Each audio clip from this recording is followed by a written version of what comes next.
What's up everyone? It's been a long time no speak to you guys, but I'm finally back. I'm going to be talking about my kind of qualms with Surviv main and a lot of the people involved in Surviv main being the old developers and the moderators and I guess now Libby. I'm letting you guys know this could be a very long video because I'm going to be going through basically like the last, I guess now close to like 3 years of my running in with the Surviv staff, going from Nick and Justin, mainly Nick, to the moderators, and now Libby, and why I over time just keep hounding the fact that I'm dissatisfied with not necessarily like the game too much, but rather just the way that they're handling everything else. I'm not going to talk about the game development. I'm not going to talk about what I think they should develop. I'm going to talk purely business rather than coding, because I'm going to be honest, I can pretend like I know what I'm doing in coding, but I really don't know how to run a game. What I do know is how to run a community and how to run a business. In fact, I might be able to announce this either before or after this video. I might be starting a job with an esports org, a very big esports org, starting soon. So because they saw my talent and they know what I'm doing, they know that I know what I'm doing. So if I can announce that, I'll either add that as a comment or I'll put it down in the description. That being said, this video is going to be very long. It may be in 2 parts actually because of how long it is. If it is, part 2 will come out exactly 1 week after this one comes out, and there'll be a link in the description if it's been past a week. I'd appreciate if you watch to the end, and if you do get bored and really do want to just help me, you can just leave the video rolling. You don't even have to watch it. That watch time would very much help me. But anyway, we're going to jump into actually the very beginning with Nick.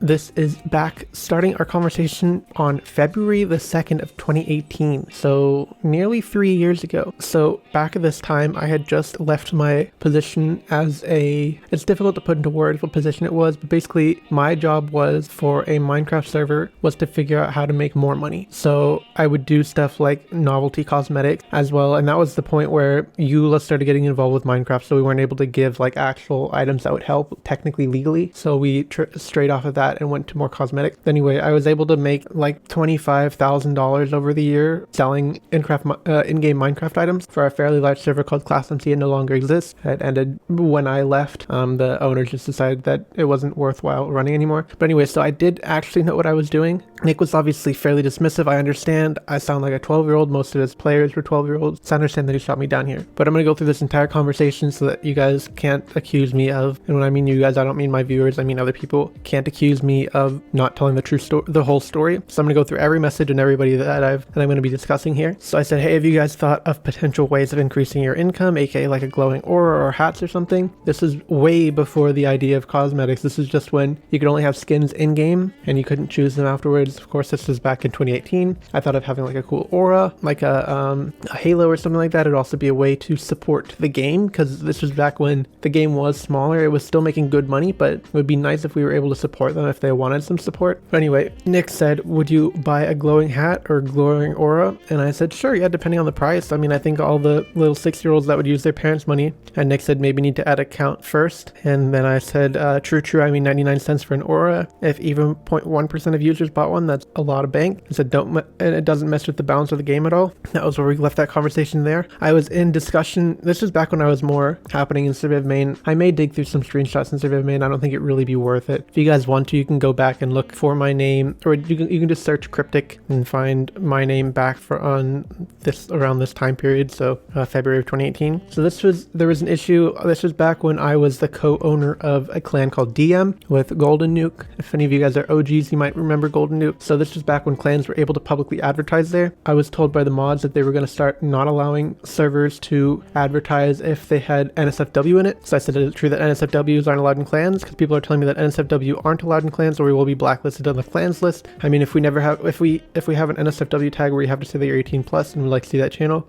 we have multiple 18 plus members, including myself, and would like to have an area to talk about adult sensitive topic. That was kind of capped. I think the main reason was just for you know what kind of content I was talking about. But it was fun. It was more like risque anime and inappropriate memes. It wasn't like really too graphic, but yeah, I didn't think that it was really that big of a deal. I thought as long as people said they were 18 plus and they didn't have to opt into it, then it was fine. But anyway, I got banned by the moderator Nobody after saying like that's not really fair in the Surviv main, but I did end up getting banned. Nick here says, why'd you friend me? I said, why did you friend me after I got banned? Nick said, I just unbanned you. I said, okay, thanks my dude. If you've got an issue with our mods, let me know in DMs please. So I said, I've got an issue with your mods. He said, okay, well, I think that issue has been resolved. And this is when people were constantly butting heads with John and a lot of others there because they were just on a totally different wavelength for everybody else. And I don't think it was a super good wavelength that was conducive to anything besides what the like norm was. So that was a big issue for me. So I said, I don't think it has been. This particular issue has, but the issue is going to keep popping up for me and for others. And then Nick said, which issue? I said, their answers being vague and frankly dumb. And I said, and he said, whose answers? I said, all three of them. All three of them being, I can't remember 100% sure. I'm guessing it was probably Nobody, maybe Saul and A. I can't be 100% sure. So Nick said, well, TBH, I some issues don't have clear answers, which is 100% true. And I would have expected like a,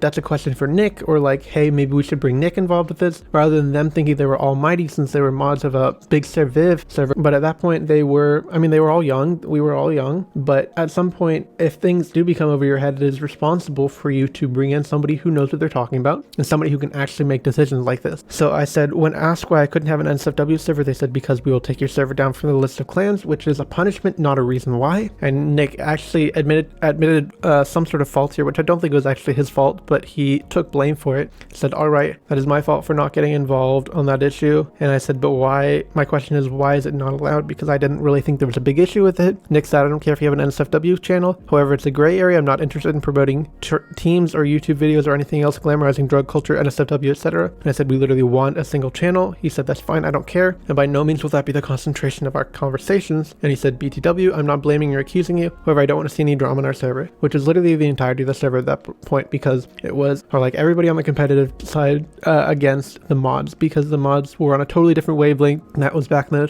when the time was, John was a decent Surviv player, but not nearly good enough to be very competitive. So we think, and I have no evidence to back this up, that he was salty that he wasn't good enough to play competitive. We don't know that for sure. And I said, I mean, I'll try. What would you like me to do if I need to start drama? And by start drama, I didn't mean like I'm itching to start drama, like I want an answer and nobody's gonna give me an answer unless I cause drama, because that's literally the entirety of Surviv from the start to the end. You only get an answer if you start drama. I'll prove to you that when we get to Libby's conversation. Expect to be muted / banned again. I meant like a solution. Never mind, I'll just fight them in DMs. Take it to DM or voice chat or something. Your own servers, I don't know. I said I already blocked Firerider for being a coward anyway and banned it from our server, and he caused a lot of the drama. And he said, okay, we've talked over, no NSFW channel allowed. Sorry, I'm guessing that was him and the mods hated me, so there's a reason for them. I don't think they banned it because they actually didn't want an NSFW channel. I think they banned it because they wanted to get at me. But I said, bro, why not? And he said, if you want to do that, you will need to create a private server that's not linked in our server. It's not something I want to promote. And I said, you're not promoting anything. He said, well, we are by linking your server in team recruiting. By the way, he wasn't linking it.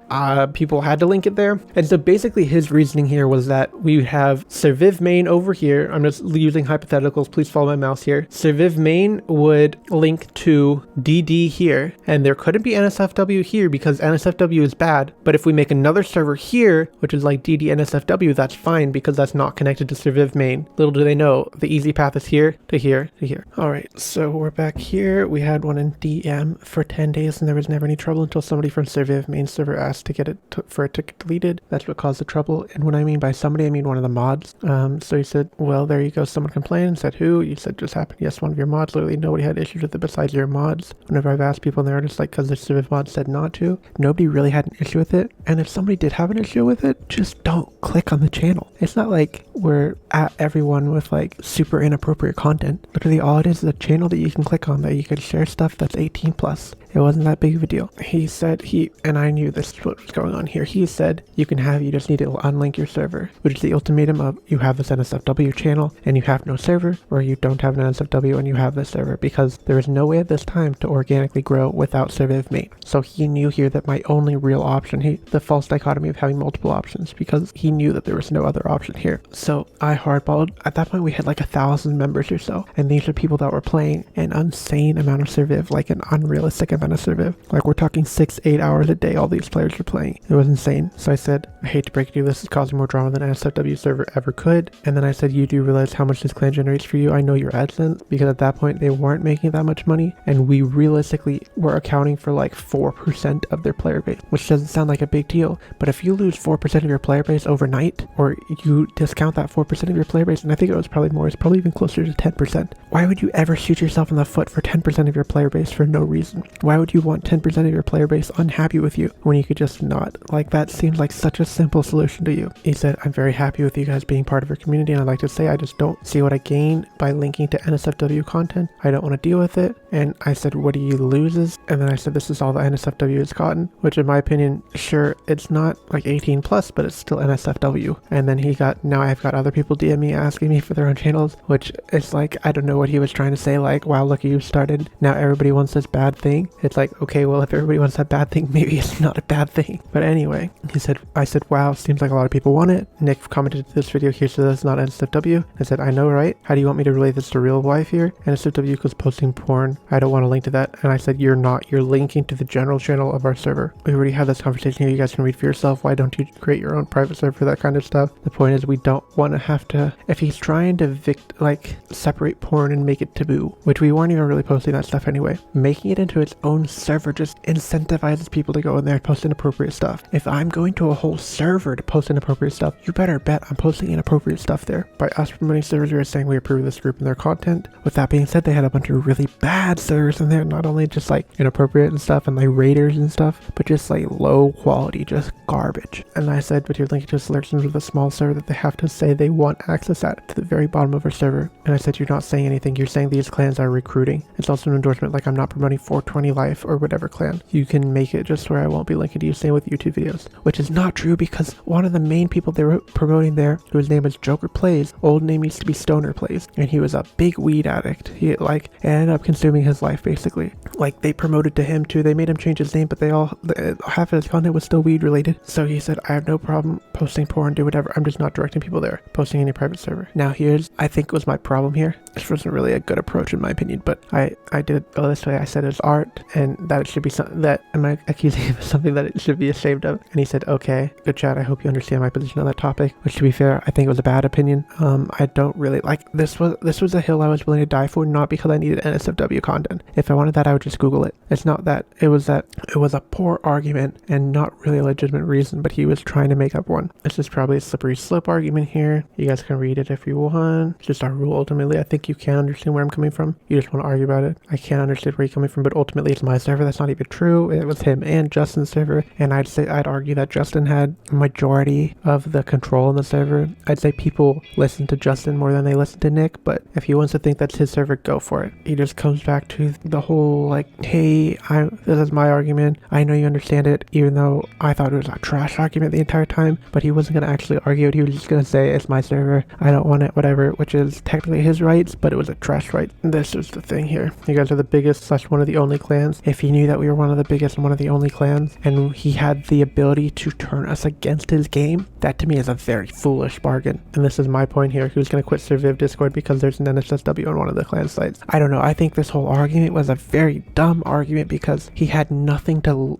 gain by having this argument and a lot to lose. Having an NSFW channel block really doesn't benefit anybody. Having NSFW really channel doesn't really benefit anybody, but having an argument about whether or not it's allowed can really hurt a lot of people. I think actually this moment here is the reason why this whole issue between Surviv main and the competitive scene started dissolving. This NSFW ban was like the Archduke getting shot for World War I. Sure, like the actual event itself, I guess it's a big deal. It's really not in the grand scheme of life, but it dissolved into something majorly that ended up with Congregant not being able to make money off of it. This one decision here by Nick is preventing a multi-million-dollar company from making money on a game they bought for millions of dollars, in my opinion. And this is somebody who's been in the community the entire time. This has been somebody who's been on the front lines, sounds pretentious, but somebody who's been on the front lines of this battle between Surviv main and the competitive scene. He said, basically, maybe in the future when we've got dozens or hundreds of clans, fine, I don't care what they do, which is actually funny because they ended up, when there was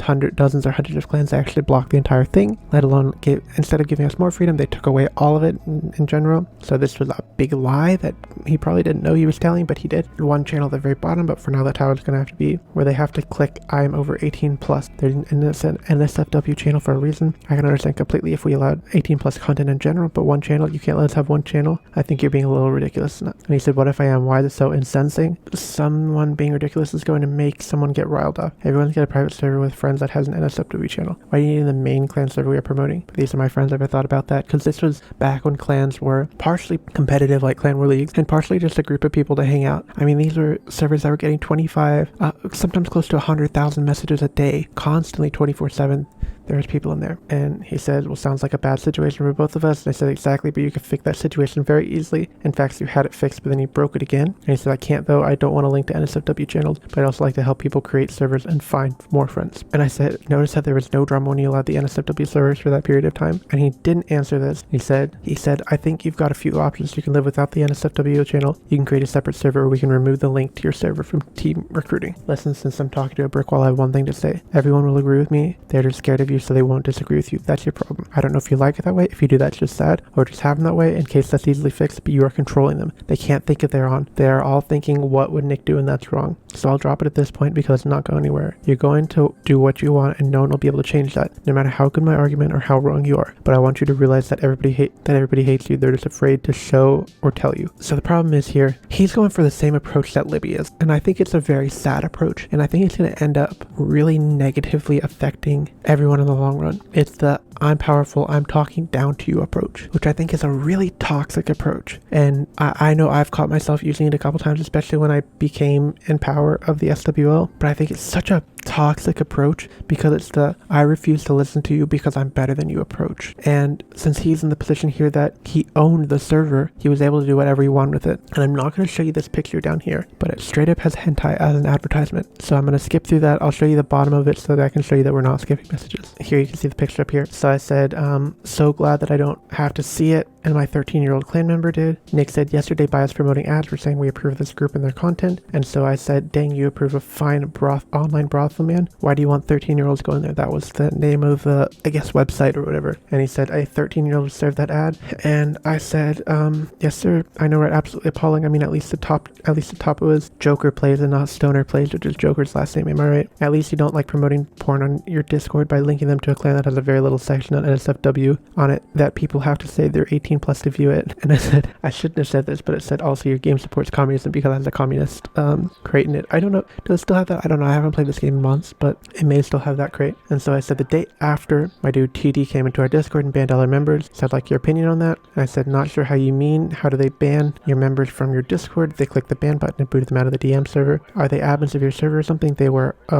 well, not sure what can be done. The interesting thing is at the same time they were banning people that were in a clan called Team Greater for just belonging in the server, but yet they weren't able to punish people who actually came into a server and were incredibly disruptive. He said, not sure what can be done. I mean, it was a TD effort. There were multiple people involved, all upper ranks from the TD, Joker included, the owner, sister, the direct clan war, non-individual. Sorry to hear about that. Not sure I can help. I mean, you could make a policy similar to the NSFW. Well, one, you're approving of them attacking your server, because I mean, you have them listed under teams recruiting. He said, I'll ask the mods what they think. Okay, no response. And this here is where my blood started to boil, because they took away NSFW. Why? Because Nick didn't want it. But here he says, I'll ask the mods what they think. Right here. It was no longer his server because he didn't want to deal with this problem. It was now the mods issues and the mods server, because he knew that they weren't going to crack down on me because they all disliked me because of this NSFW argument I had, what was it, like 6 days before? To me, that's just poor leadership. And this is the reason why I think it would have been smart for them to have somebody responsible be in Libby's position who's not trash at their job to deal with these issues when they couldn't because they were bad at it. We go a year later. This is right when he stopped responding to me at this point, but we were still friends. So I said, hey Nick, I know it's not your job to deal with this stuff, but I've talked to a couple of your mods and they're all dodging me. I was banned a few weeks ago for doxing somebody after previously getting banned for raiding, but yet none of your mods really knew what I did. The person that banned me, nobody is close friends with the person who I apparently doxed, and when I confronted it about it, he was incredibly hostile and not willing to work with me. I thought it was your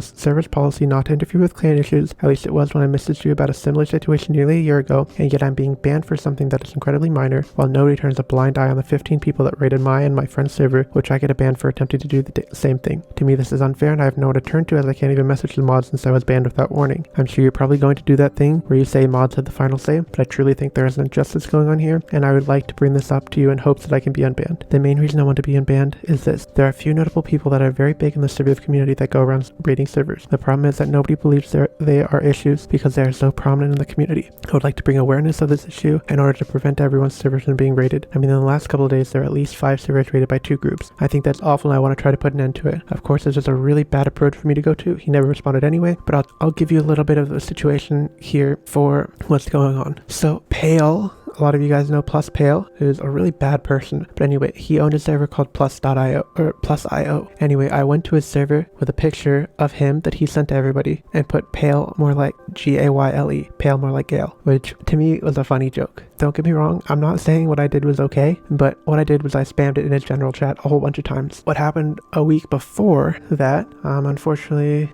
I don't think it'll be here anymore because, I don't know if I can prove this officially, but those of you who knew DM or LM before, we had 5 what we called council members. It was me, Dom, Effie, I think, and then there was a girl, I don't remember her name, but basically what Pale and a couple others did was they convinced Dom and the girl to raid the server. So they banned everybody in the server. They got no punishment, even though I was able to completely prove that they were the ones who did it. They even admitted to it. They got no punishment. So a couple days later, that's what I did. I went into Pale server. I spammed with the pictures. I said, somebody give me admin so I can raid this. I got banned for it. But what I knew, or the reason why I knew this was a suspicious ban, was because the day after the ban message was removed, I got unbanned briefly and I got rebanned, and they set it as rebanned from unbanned. So basically they made it where that there was no paper trail about what I did because they made it look like an accident that they unbanned me. This was completely nobody's. John is he now goes by John, I think. This is completely his doing. He knew he needed to bury behind a paper trail because my initial ban reason wasn't very good, but he wanted me out of there. So he took me out of there in the beginning of February. So I was in there for nearly a year with no issues, but all of a sudden John wanted me out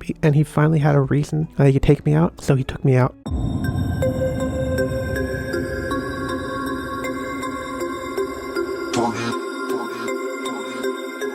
Alright, so now we're with Eyyy. Eyyy is one of the mods, or at least was, I don't know if he is now, one of the mods of the main Surviv. So I'm going to show you our conversation between me and him. Now keep in mind that there's a major gap in between where I didn't talk with him because I was banned from Surviv main. So basically this is what I said. Can I have permission to post in team recruiting? He said, ha, sir. And he said, what was that ha about? He said, you're good to go. I said, alright. I posted about Dark Movement, which was the clan that, this was back when, I think it was when we got raided the first time. Basically we were starting from scratch, so we need to get our word out again. And he said, knew it. I said, what? And he said, are you sure you don't know what I'm talking about? I said, I don't know what you're talking about. So I told Nuke to get somebody else to post the recruiting head. So I see a message from Cryptic and I knew what to expect. I said, oh, well, of course. So this was back when I was doing Reddit posts, basically destroying every logic that the mods had for what they were doing. So I'll pull up the Reddit actually. We'll go through all the Reddit posts in, I guess, probably part 2. Please excuse all the slightly different posts in here. So I posted quite a bit in Surviv subreddit, and I actually got quite a bit of popularity here. 96% upvoted, 95%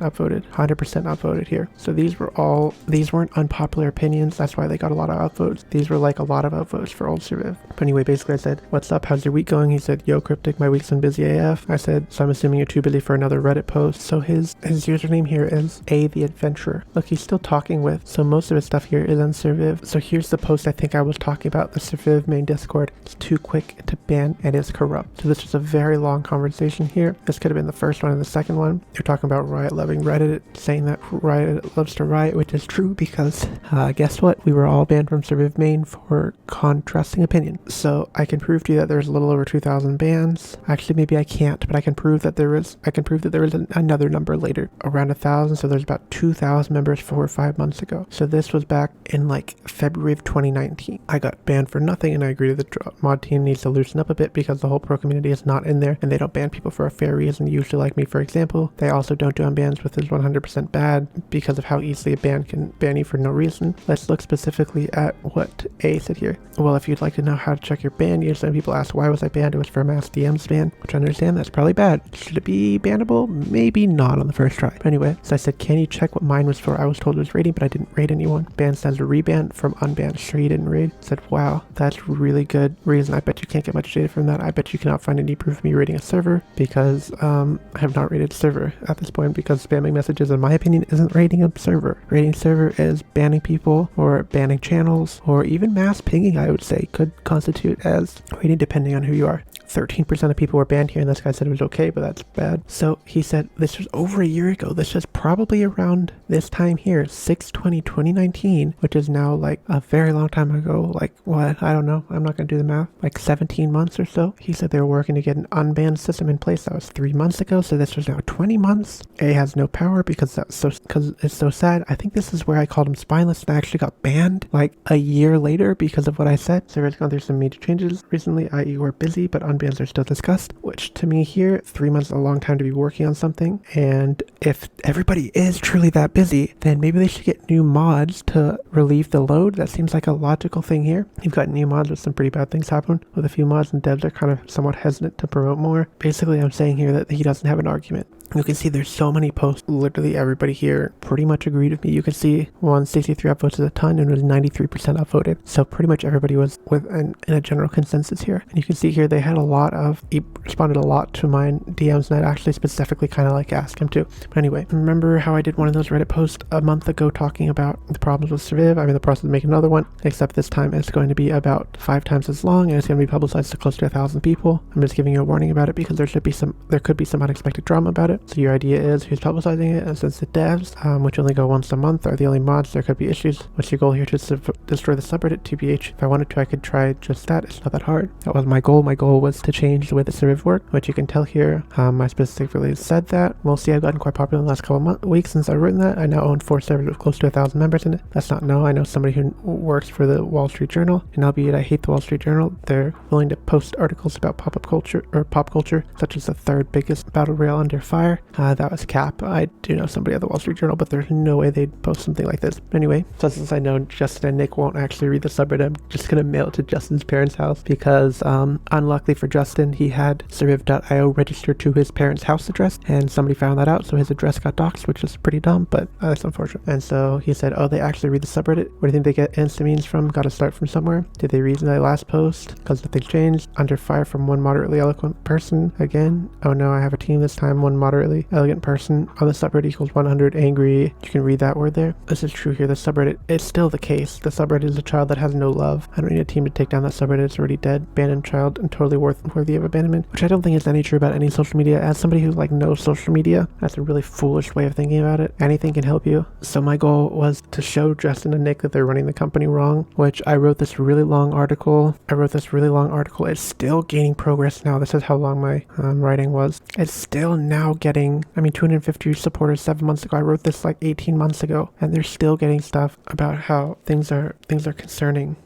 I don't publish this anymore. This is just people Googling it. But anyway, that was what I posted in the subreddit. I can probably find it to you and send it to you guys if you want. But write a concept postmortem or feedback like they are saying that the devs are coding the game wrong. And I said, oh yeah, they actually listened to feedback or whatever, they're advertising wrong or whatever. They're running their business wrong. They have in fact added feedback or considered heavily. I asked Nick the dev, which is like asking Libby if she actually listens to our ideas, which the answer is she's going to tell you yes, but the answer is probably not. It says they up/down votes on feedback. Most I can show you this example what's wrong in their business. EU's people saying that there was problems as a rebalance. If there's an issue with the guns, they can figure that out themselves. They don't have to rely on Reddit for that. So I said that their social media was basically dormant, which is true because they didn't post on social media at all. I hired a very talented, so basically he said here that they probably don't want to post videos because they won't make the money back. The answer to that is you don't have to hire a very expensive actor to read a story. You can hire somebody for, I don't know how much an actor costs, but I guarantee you could produce a video for less than $200. And they hadn't produced a video in 11 months at this point here. And I noticed a trend here using, I guess like trend tracking or whatever, through a couple tools that whenever they posted a YouTube video, they'd instantly see a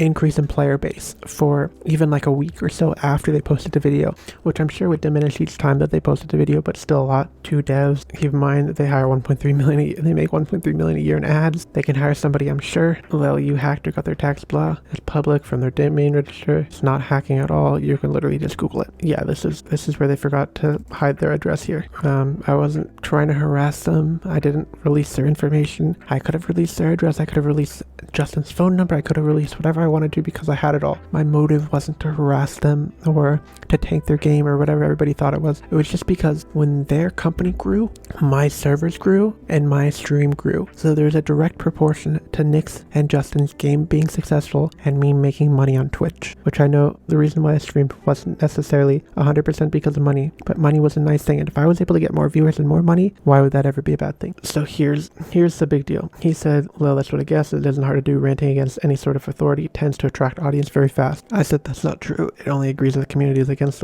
authority. He said, no, really, it's not hard. Community is usually looking for something to be angry about. It's human nature, which I disagree with. But I said, and I hate to break it to you, but some people are willing to defend the Surviv main servers, but they aren't willing to go against people and say that they're in the right. Even Dope was against Surviv main server, and his livelihood is practically funded by Surviv, which is true. At this point, Dope was making a lot of money making Surviv videos. It was to the point where he realistically could have done it full time. And I said, I disagree. Rocket League is willing to defend pretty much anything that Psionics do, which is true. There's only a few cases where there's actually been like total outrage over Psionics because Psionics are professional developers and they know what they're doing. And he said, what's that? It gets different when it's a cult or a smaller group. And I said, because they know Psionics has their best interest, Rocket League is the definition of a cult. It's true. It's very much a cult. And he said, you don't know if someone has their best interest. And I'd say it's very easy to lie and say that you have your best interest at heart, but I think it's very easy to see if somebody truly doesn't have your best interest at heart. Okay, so he said, for all of us knows, us mods have lives and probably only moderate the server as a side hobby. And my response to that is, okay, we'll get mods who don't have lives, which was at that time, that was me. He said, yeah, see, I've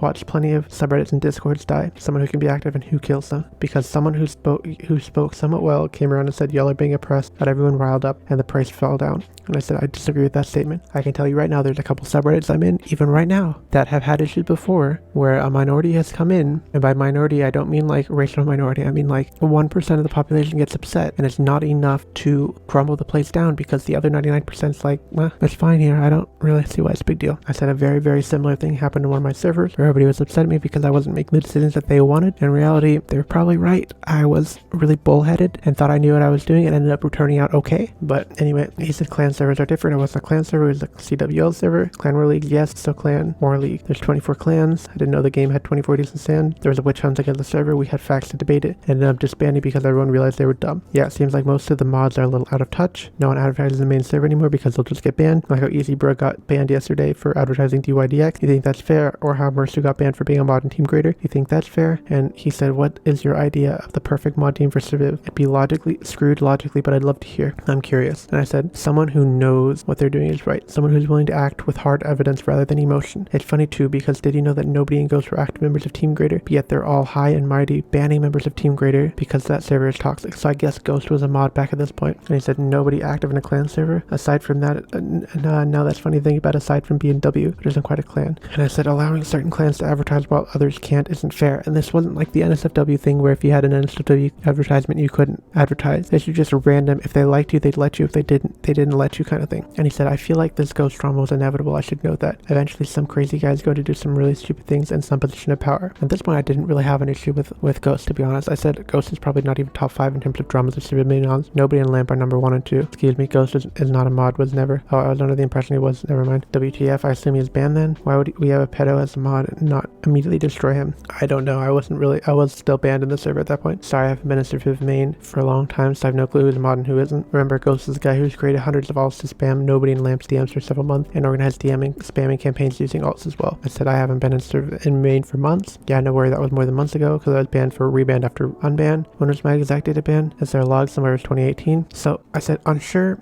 Yeah, because y'all don't have a log, do you? And I knew that was obvious because they would have been able to see truly where I got banned from. And I said if in 2018 I don't even think the server itself logs it, which is sad TBH. And that's why people have logs. So you can see here, I have logs for everything. So you can see I kicked everybody here because the server was being ended. You can see here everybody getting warned and everybody getting banned, and everybody getting muted and unmuted. You can see what was going on because I had a decent logging system because I knew that stuff like this would come in handy. So I'd be able to check months back why somebody had an issue. They said that there wasn't some sort of log. And yeah, I mean, it allows mods to go unchecked. Even at the time when I was talking to people about it, all the mods give me different reasons why I was banned. Nick said I wasn't banned even, letting children get this much power, but I don't think devs really care about Discord too much. And he said, what counts as a child? And I mean, in reality, anyone under 18, but under 16 especially. A said that devs are currently somewhat satisfied with the Discord, and I said that's disturbing and nobody is clearly over 18. And I said, how many bans are there? He is. I said, can't you tell? Nah, he asked like a moron on the mouth. He's probably a software engineer, which I don't think is true. I think he's just a little kid who knows how to do some code, but he said just bans people for the sake of it. LMAO, so that's what your rant is. Yeah, people think of that anyway. How many servers are there in Surviv main? 2,656. So about 3% of people that have joined the server, close to 4% not. There are a lot of members that leave, which to me is a major red flag. Why would you brag about how many people leave your server? Like, to me, that's not something to brag about. To me, if a lot of people are leaving your server, it means either your game's trash or your server's trash. And both of those things should not be something to be proud of here. So I said, so 4% of members have been banned. No, that sounds like quite a bit. Say that again. Most people we ban are just DM spammers who would leave soon anyway. So they had 73,000 members at the time. 2,700 have been banned. Can't assume every person we banned a year ago is a person who would still be a functioning member. And total people who have joined, I can't get a sample. Took me 19 leaves to find one ban, which is like, ooh. So if we do that math, 52,000 people had left. That's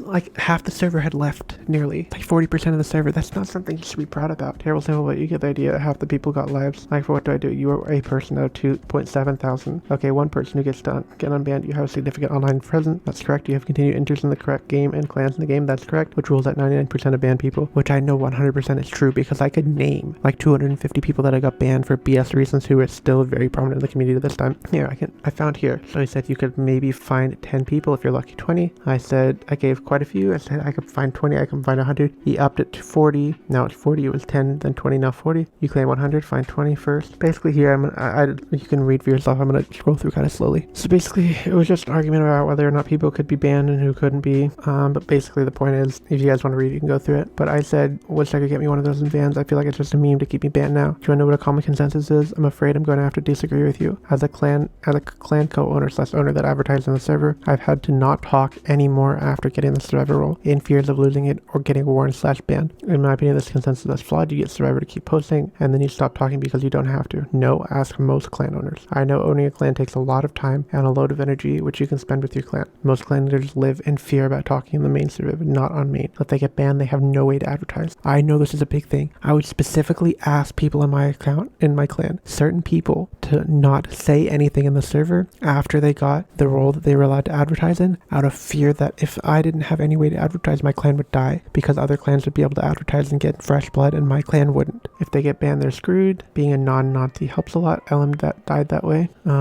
I was banned and my co-leaders were banned too. We had no way to advertise, so I'm a Nazi. Now just reading some ban reasons. Can I at least get a message to Motnail to try to have a chance? Yes, that's all I wanted was an unban. This whole conversation could have been ended if I got unbanned. I'll explain to you in a little bit why this is a concern here. This conversation, why this whole thing could have been fixed with this unban. So I can't keep up with these. Why don't you wait a second? I'll post something up. Here, he sent me this document here. I'll show it to you here. He came up with a document and great idea here about me getting everybody in my servers who wanted to get an unban here. So we put the tag, the ID, and the reason and the request. And you can see everybody here. We had more, but I figured in the end that there wasn't going to be anything, so I stopped working on it. So can I request for other people to share this document or not? Yeah, go for it. I mean, to be shared, I gave comment permanents only. People can't write it. Okay, there are 12 now. Thanks for doing this. I was even excited. I was excited for a second that he was going to help. Wow, that was fast. I have no idea when I'll get to these. I'll let it spread a bit and read over it when I'm less busy. Any idea when that'll be? Mid-July. Keep in mind this was back in June the 20th. So I knew at this point his tactic was just to give it a month and hope that I'd forget about it. Which, to be fair, is kind of what happened, except not really because I'm still talking about it now. Where I'm in July, I'm pretty loaded. Mid-July, that's a moment. Hey, do you know a guy named Shroud? I think he's in Cosmic. Now he's coming to me for help, but I couldn't, but he wouldn't give me any help. I said I did not. Anyway, this isn't important here. I got banned from the subreddit. Instead of giving me a reason or anything else, he just said it's a bad reason, a bad subreddit, and I should just leave it. July 3rd, give you a chance to look over it.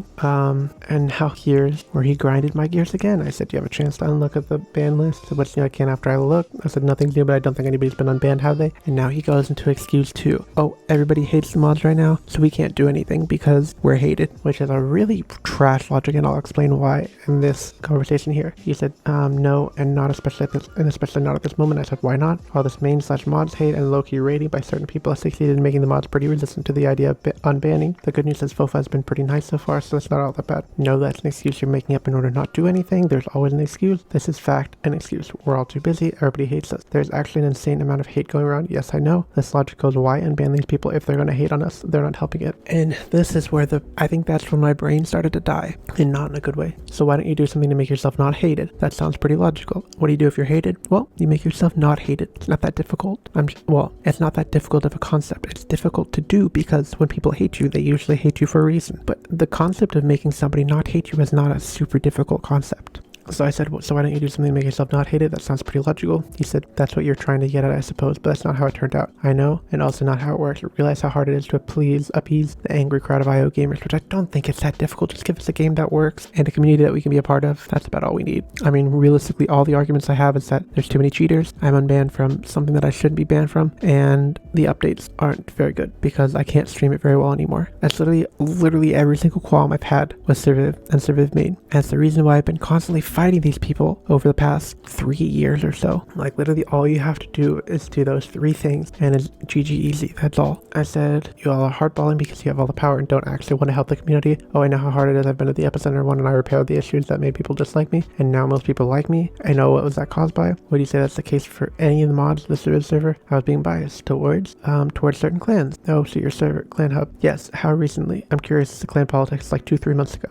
It was a witch hunt, very similar to what is going on right now. I'm doubtful. I'm sure it was bad though, knowing how clans are. A few small people were angry and got people to turn with them because they were different, not against them. Oh yeah, clans are so bad. At least we don't ban people because we want to. Do you know what the funny thing was? Nick and Justin didn't want to get involved with clan drama back when clans were first the same thing, or first a thing. But now it seems that's all you guys do. Oh, you have no idea what else we need to deal with. Like what? People saying mod abuse in chat. I'm pretty sure you had something to do with those people, which is probably not true. But no, we have things to. We run a pretty big server and we have lots of stuff to do, which at this point, that's not true. Literally their entire job was just to make sure the server didn't say bad words and say something against Surviv. Actually had very little to do with what most people have been doing. I have done one major effort and one more coming. The other people were people possibly inspired by me, but not in coordination with me. I too have a big server and I have to do a lot of stuff. I have 16 clans that I'm coordinating, 17 states that I'm coordinating, 2 continents that I'm coordinating, as well as 100 individuals across 4 servers. And this is really poorly phrased. I meant there was 100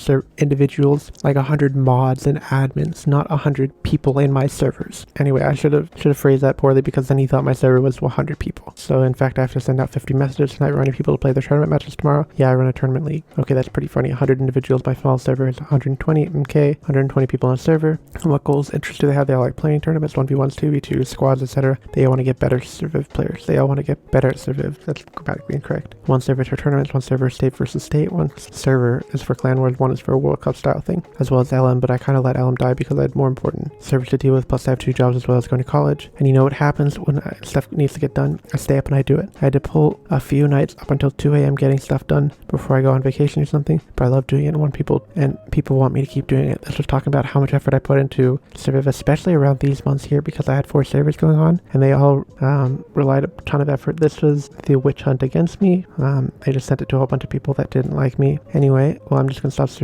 promoting Surviv now. I'm deleting 2 servers, giving 2 over, and I'm only going to be with 1. I don't need to help support the game that the devs don't support. You were never actually going to work on those unbans for you. It's been 4 months and nothing has been done about the bans main Surviv. So now here's the point. I've been majorly let down by a mod. I asked the mod for something. He says he's going to do it. I give him exactly what he wants. He doesn't do anything with it. Major upset. Nothing I can do about it. I don't have any power to make him do anything. I don't have any access to any other mods because I'm banned from the server and I can't connect. I can't message the developers because they don't have me added as friends. So there's nothing I can do here. So what I do, I just run my own servers on my own. I had like 700 members, had a very poppin' stream, was averaging 75 viewers at the end. Now the entirety of the Surviv category can't pull 75 viewers. That's not to brag, let's just say the game's dead. But anyway, we're going on to Libby now.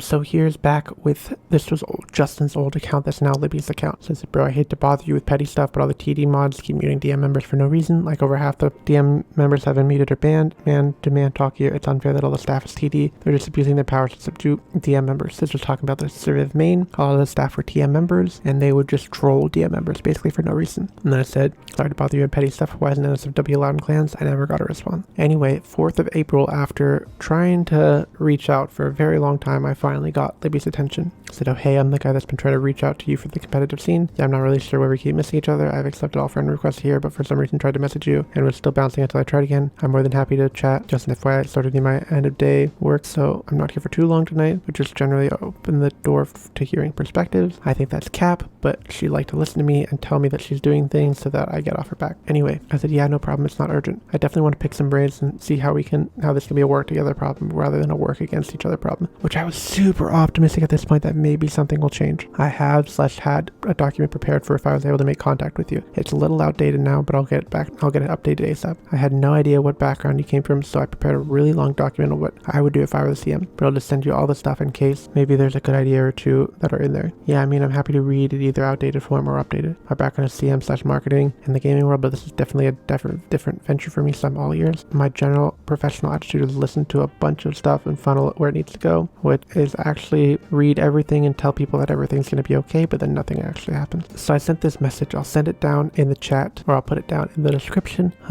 It's pretty long. I sent this actually to the developers or the congregate people when the job application was happening, because I did apply for Libby's job. And keep in mind, I think this can prove now over the years that this wasn't just I'm salty that I didn't get Libby's job. This has been an issue that I've been fighting for years since this game started out. So basically she said, cool, thank you, this is helpful insight. I scrolled back as far as I could mentally handle my first few weeks lol. I definitely didn't catch anything. Feel free to update / add fit. We'll skip this. It's of course pretty outdated because it's from way back, but that's my biggest concern. Kong was propped up by Nick and Justin that said they were going to be like golden people that were going to fix the game and give it the justice that they couldn't do. Public opinion tanked because the first few updates were pretty trash. And then most of the vocal minority has been banned from all social medias. I was banned for disagreeing with mods that SFW shouldn't be banned. Others have been banned for having unbanned XYZ in their name, etc. The competitive scene is feeling underappreciated. I don't have any speculation on what percentage of ad revenue comes from the competitive scene, but these are the players that pay 2+ hours a day plus their streaming counterparts. I wanted a server with a password that I could manipulate to hold a bunch of community events to promote people playing the game and getting better, which I thought was not too much of an ask, to be honest, because that's what Krunker has. That's what pretty much every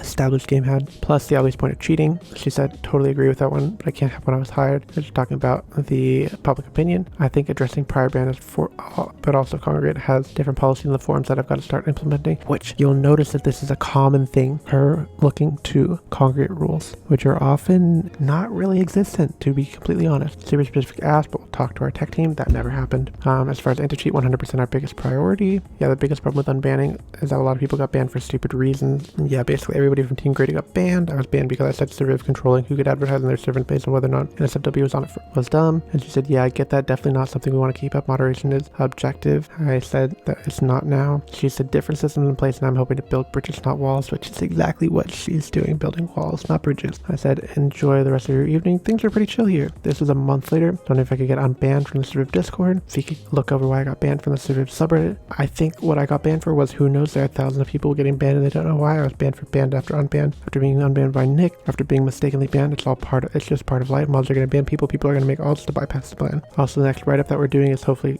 going to be sent with you either this afternoon or tomorrow morning. I'll include down below all of the messages we sent to Libby. It's very extensive, like thousands of words we sent to her and got very little in return for it, but oh well, it was the passion of love. We were hoping things could change. She said, I unbanned you from the subreddit for a few weeks ago when you froze right for me. So keep in mind, this is number 1 for unban requests for subreddit and for Discord, so that's 1 for each. She said, I unbanned me, and she unbanned me. I called out Eyyy because he was spineless, which is true, and I don't think it's fair that volunteer mods get immunity. If they're doing something wrong, they're doing something wrong regardless of whether or not they're a mod or not. I know you've been super busy with all the unbans and the anti-cheat. I'm still banned from the subreddit. I didn't even worry about Discord at this point because I figured subreddit would be good first. So this was asked for subreddit 2. So I have 2 for subreddit, 1 for Discord. Whenever you had a chance to look at it, so that's 3 for subreddit, 1 for Discord. I was wondering if you'd have a chance again. That's 4 for subreddit, 1 for Discord. So finally, when I changed the conversation to something else, anti-swear, which actually you could argue that maybe this is something that they actually worked on based on what I commented. This was back when pretty much every other word was the N-word. So this is me commenting bad names. This was actually completely cheated. If you look here at the top leaderboards, this was fed. 59 here, this was fed. I even told her about it. This was also fed. It wouldn't surprise me if this was too, but I know for sure that these 2 were fed. And if we go to solo, I know this one was fed too. And I know this one was cheating at least. And I know this one was cheating too. She said, I'll make sure it comes down. This was back in June. Nothing's happened. So this was unban request 5 for the Discord, or for the subreddit, and 2 for the Discord. And I told her about Victor and nothing happened. I said that people are going to raid a personal server. I did say that this was going to happen. She said she was going to unban from the Reddit. So on request 6, finally after I gave her something. So this was back on May the 5th. So over a month and a half it took for me to get a single unban on a subreddit. At this point, I was done. I was mentally checked out of the conversation. I figured if I needed 6 requests to get something that simple done, why would I do it? So anyway, she said she got 30 people in her stream. I did tell her that people were going to raid her server. I asked for the 30 people in the stream so that I could actually punish them, because I wanted them punished, because I didn't want this reputation tarnished. Talked about how I got brigaded by Savage Alaska. Anyway, I asked for the list of the server that people that harassed her, because I wanted them punished. I didn't get anything. So I keep reporting just bad names here. This isn't really important. You guys can read it if you want. I said that the competitive team's coming to an end. I didn't get anything. Nothing back. More inappropriate name. And now this one grinded my gears again. She said, hey, your post about getting around removal / flag on the subreddit have you cruising for a ban against our policies. I'm letting you know in advance that if it continues, you'll be removed from that platform. I'm not in control of that policy, but making you aware 100% this is a fake policy she made up. But I said, may I ask which policy? And I said, she said, how our moderators are trained. And I said, and where would I have known that policy? She said, look, I appreciate your concerns and feedback when you've given them in productive ways. However, based on the current content you've been making, I no longer feel like we have an open dialogue. And at this point, I knew she was making stuff up, because if you're gonna go with you're breaking a rule, and then as soon as I say, hey, what rule? She makes it a fake rule. I said, where can I find these rules? Because I want to make sure I'm not breaking another rule. I knew she was capping, basically. She goes with the, look, I appreciate it. I can't do anything. You're a trash person. We're gonna ban you, basically. She said she was gonna do a complete rules overhaul. She made up some fake policy here. It's 100% cap the entire time. You guys can read the rest here. We go over all these Reddit posts that were banned. This is passed in the last like three days maybe. So a lot of these got removed. Some of these were flagged by AutoMod. So here, this is August. Keep this date and keep this in August. There was an AutoMod issue here at the beginning of August. Not removed anybody. Now this is advertising, but it's not showing on my side that someone specifically cherry picked it for removal. And keep in mind that Congregate has no issue against advertising like this. She's saying that Congregate has some issue with it, but there's not an issue with it.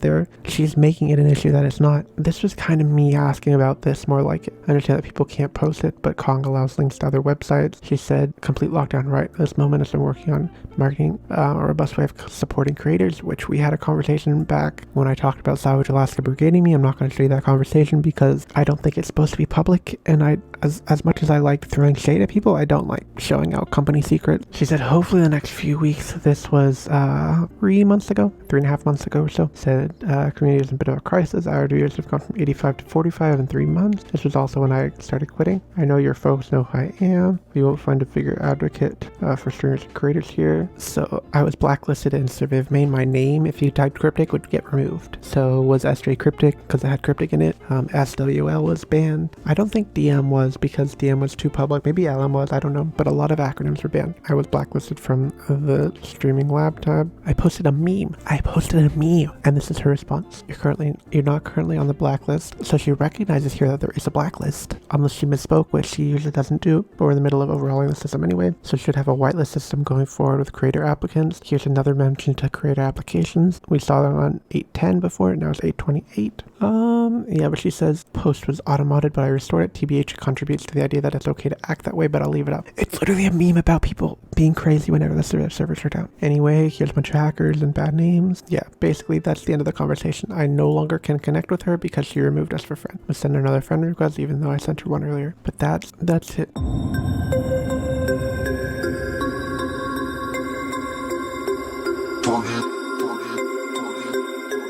This video here, this one here, has created quite a bit of backlash. It's got, if we look at the analytics here, 158 comments and 840 views. So it's got quite a bit of a conversation going around it. On the back end, I'm actually banned now from the subreddit because of what I said in that video, which is interesting to me because Libby's allowed to say this on her stream, and it's no big deal because it doesn't affect her job, as she said. But yet I posted on a personal YouTube channel and I get banned from everything. And then I'm also not allowed to contact her anymore. She said, I will no longer be contacting you given the nature of the content you've produced. Any communication from this point onward will be from another representative at Congregate. So I don't know who I'll be talking with. I'm going to be sending her another message on Friday if she doesn't get back to me, because I'm guessing she's never going to get back to me on who I will be contacting. It's probably just going to be like, hey, I'm just stalling you here so that you don't tell my boss about what happened. So I am also banned from the subreddit. We can check here. You can check here 3 days ago I was permanently banned from participating for continued and repeated harassment of Congregate staff, which I don't really understand how I harassed her when she said 10 times worse things on her stream, and I don't understand why I'm not allowed to have an opinion about her job as a community manager. That seems to me like not a very good approach to running a community, but who am I to say? I don't run her job. I just do jobs that are more important than her. But yeah, very interesting to see the what she responded to here. And another thing is that Joey put out a video on this video, but then it has been removed. I don't know why. I don't talk with Joey. We've butted heads a couple times before, so we don't really talk anymore, but I'm assuming that it was a response from Libby, probably promising him something that she will never deliver on. That's just what I'm guessing from past experience, but I don't know that for sure because I don't talk with Joey. Anyway, we're gonna go right in here to the Reddit. So if we look at Reddit here, you see that I've started posting 2 years ago. I've posted quite a few times. I've never said anything. Once I said something bad, I called Eyyy spineless on here, because you can see in episode 2 why I called him spineless, because he was not willing to stand up to the other mods, and he was also a little bit of a flake. So I got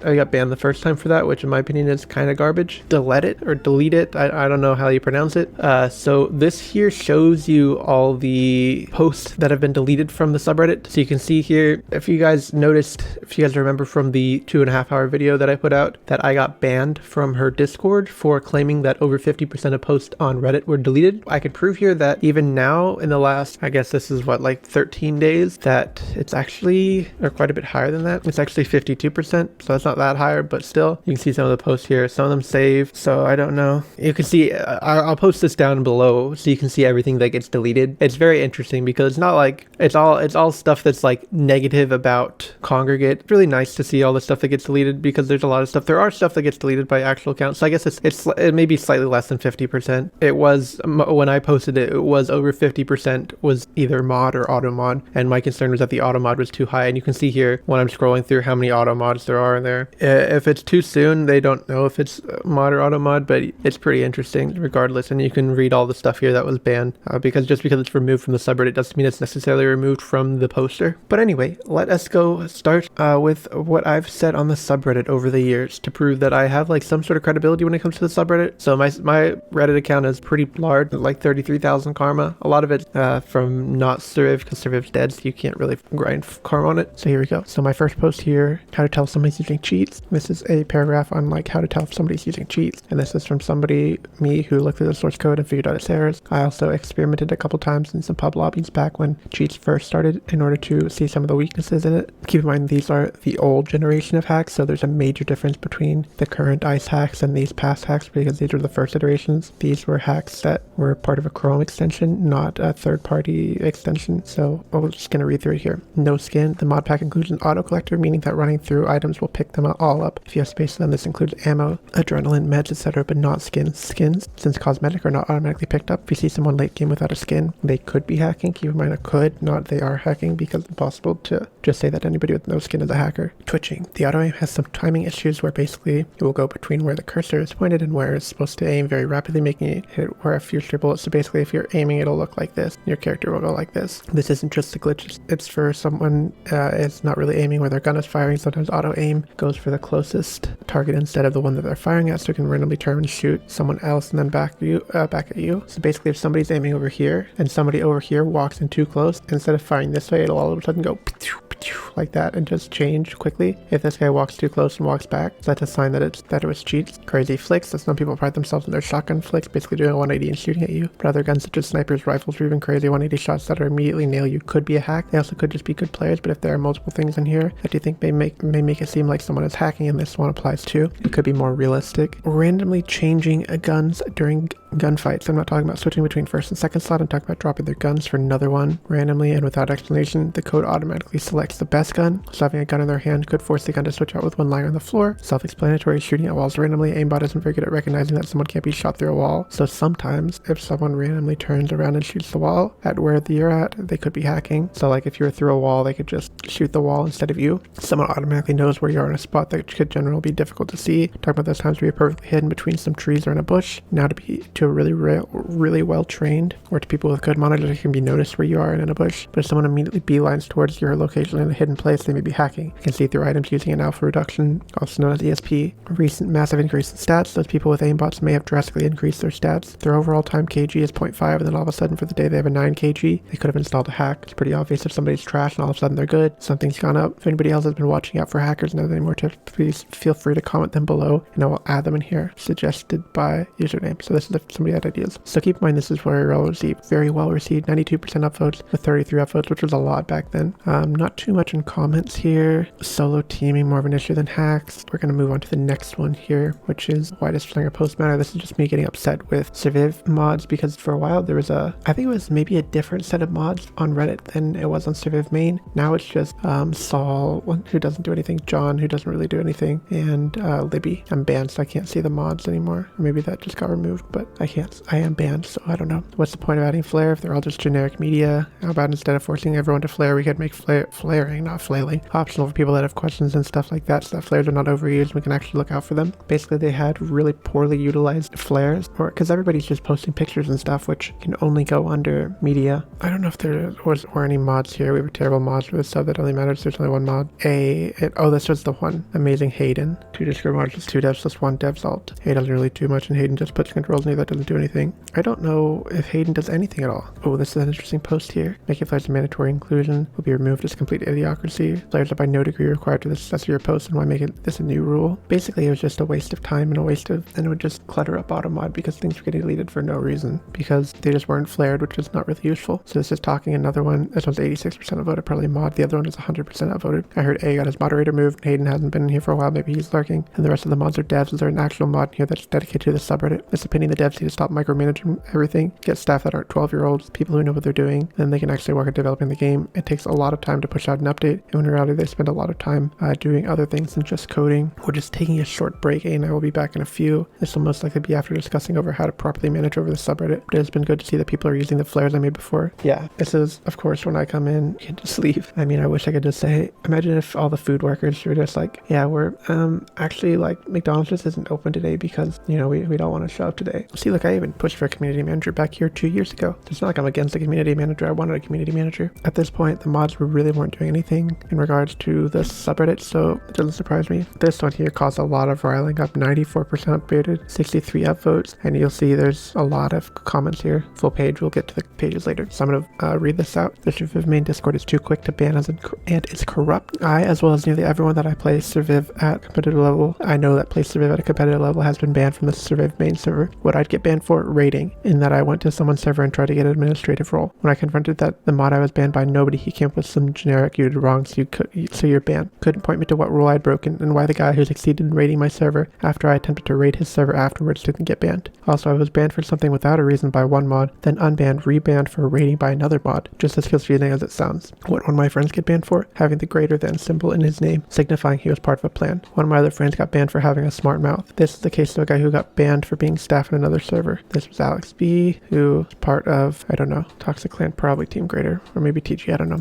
Everyone thinks that the Surviv main server mods are a joke because of this stuff. You can either get a mod that is corrupt and does whatever their friends want them to do without repercussion, a mod that is too scared to contradict what the other mod does, or a mod that doesn't care anymore, and it's really a shame. People, especially clan owners that use Surviv as a way to promote their server legitimately, are too scared to talk in Surviv main as fear of being banned, and I think that defeats the whole purpose of it. There aren't many people in the main server that have much experience because either they don't say anything because they're worried they're going to get banned, or they are banned, and I think that's destroying the community inside the main server. Now, I know that this is just going to get removed, although this does nothing wrong. Although this post does nothing wrong, I'm guessing. Although probably because it's not related to Surviv, even though it obviously is, where nothing is going to happen. But here's what I want to know. Do you keep adequate logs of what people does, and has a mod ever been confronted about something they may have done wrongly? How many bans are there in the main Surviv server? I know there have to be at least a couple hundred because nearly half the kids I play with are banned. There hasn't been a mod talking in here for 12 days. I don't know if they show up anymore, but I feel like they cared just as little about the subreddit as they do the server. server. 112 comments here. Post did get removed, which it didn't break any rules. It was just against the hive mind, so they got it. Mr. Whalefish here, who wasn't the biggest fan of me, says that 100% agrees. Not much here. Around 1,000 or more people get banned from what I heard from Lamp, but it's not like the Surviv mods really give a care. LMAO. They're already corrupt to the point where being mod is the only rule to get more power instead of actually helping the community. Xmod said a little over 2,000 bans. I believe it was like 2,700 in the middle of 2018 or 2019. I got banned for nothing, and I agreed to the mod team and the server needs to loosen up a bit because the whole pro community is not in there. They don't ban people for a fair reason, usually like me, for example. They also don't do bans, which are 100% bad because how easily a mod can ban you for literally nothing. Dragon Gunberg used to be arguably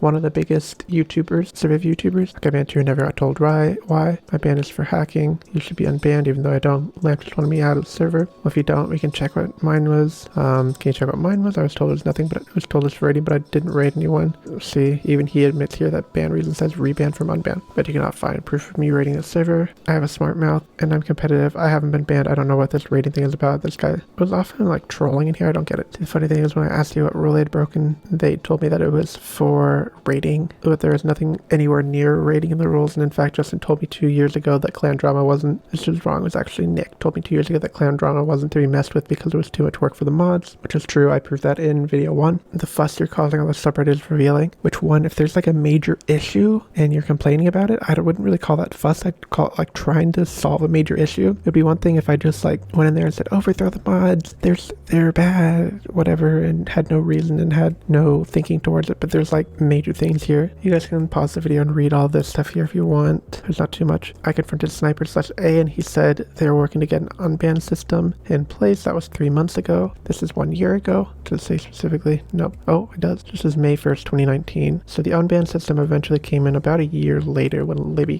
became CM, maybe even later than that. But basically, he said that the mods are really difficult they're really busy, so they can't really implement new stuff, which is if there's issues and if you can't, like at the end of the day, Surviv is a business. Even at that point when it wasn't owned by Congregate, if you don't have the infrastructure to run your business successfully, you can't complain when the business doesn't do well. And they were lucky with that. They were striving off of middle schoolers who were playing it at school regardless of how bad the game was. But if you don't have adequate infrastructure, then you need to do something to try to put in adequate infrastructure so that you don't have an issue like Congregate has right now where the game is struggling. Anyway, you guys can read all this here. I'm not going to put anything here. I was banned for posting a picture of some people trying to team with me. Got banned once. And now here's an old BS like common sense. I can ban you for whatever I want to thing here.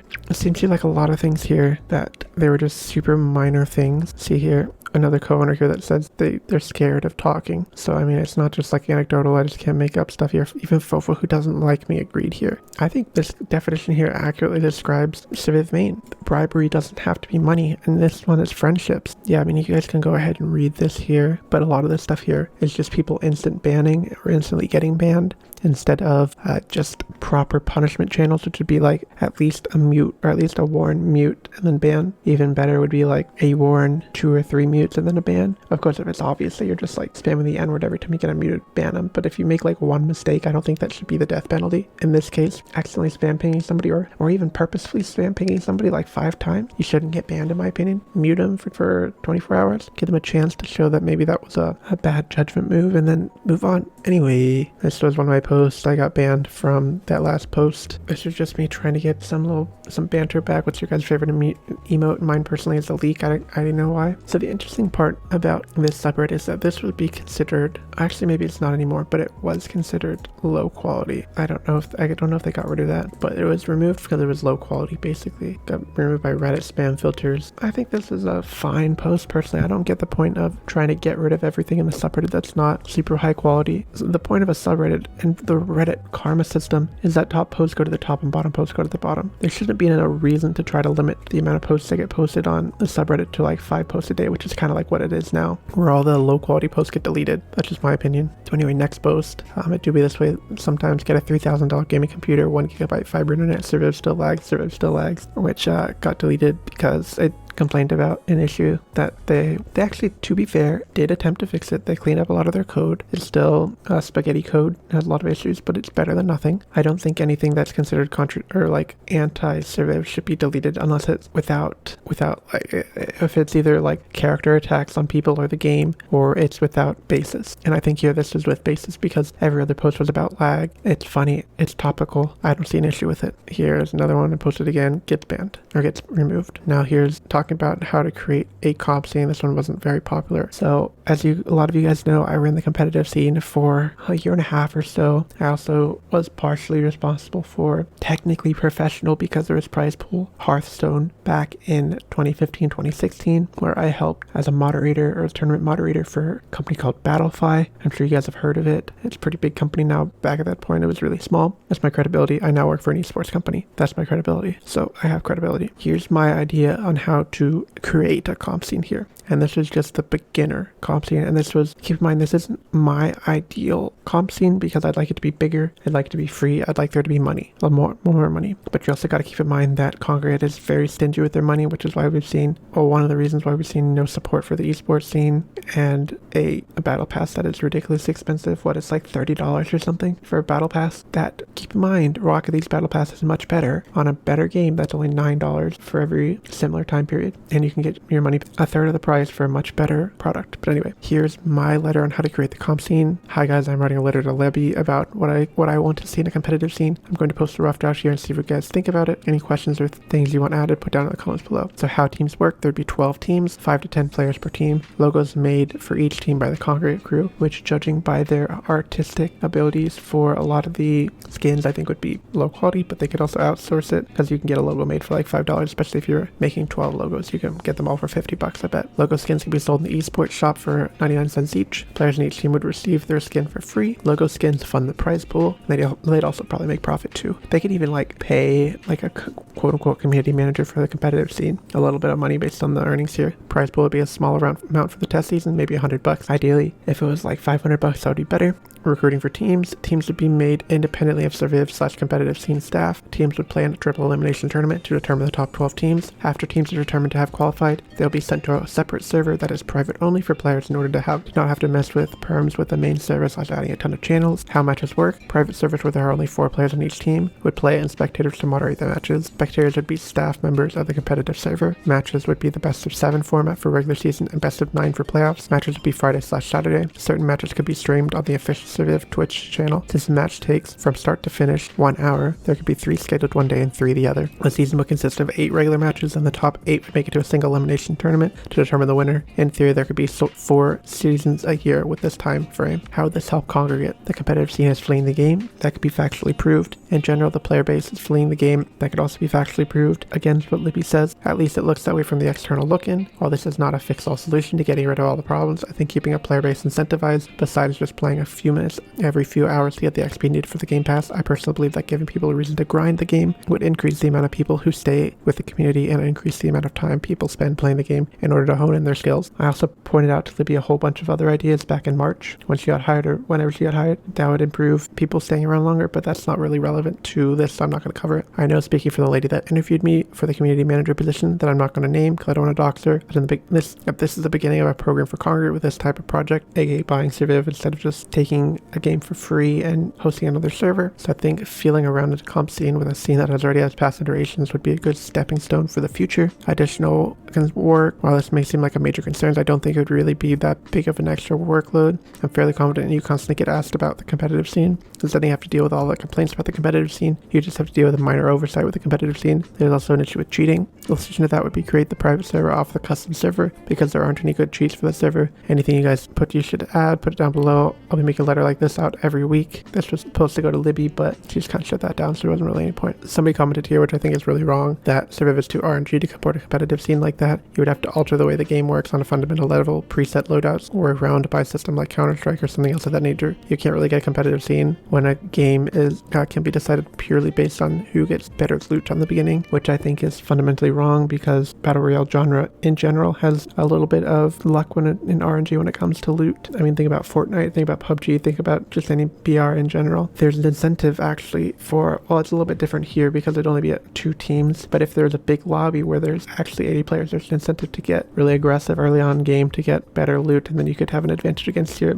opponents. But anyway, you guys can go ahead and read this if you want. There's not really much of a point. Ply, who's a big fan of what Ply does here. TBH, I agree with this. Issues that Congregate doesn't quote unquote deal with third party stuff. This is even quoted by Libby, by the way. I should stop saying Congregate since there's only one person on the figurehead of a big corporation SMH, which is true according to Libby. According to Congregate TOS, that's not true. So I don't understand. Anyway, next post. If you guys want to look at all the comments, go for it. This meme was originally removed and then taken down. Surviv players when the servers go down for 30 minutes. I thought it was funny because the subreddit here was getting spammed with like, why are the servers down? Why are the servers down? Fix the servers, fix the servers. So I thought that was funny. It immediately got removed.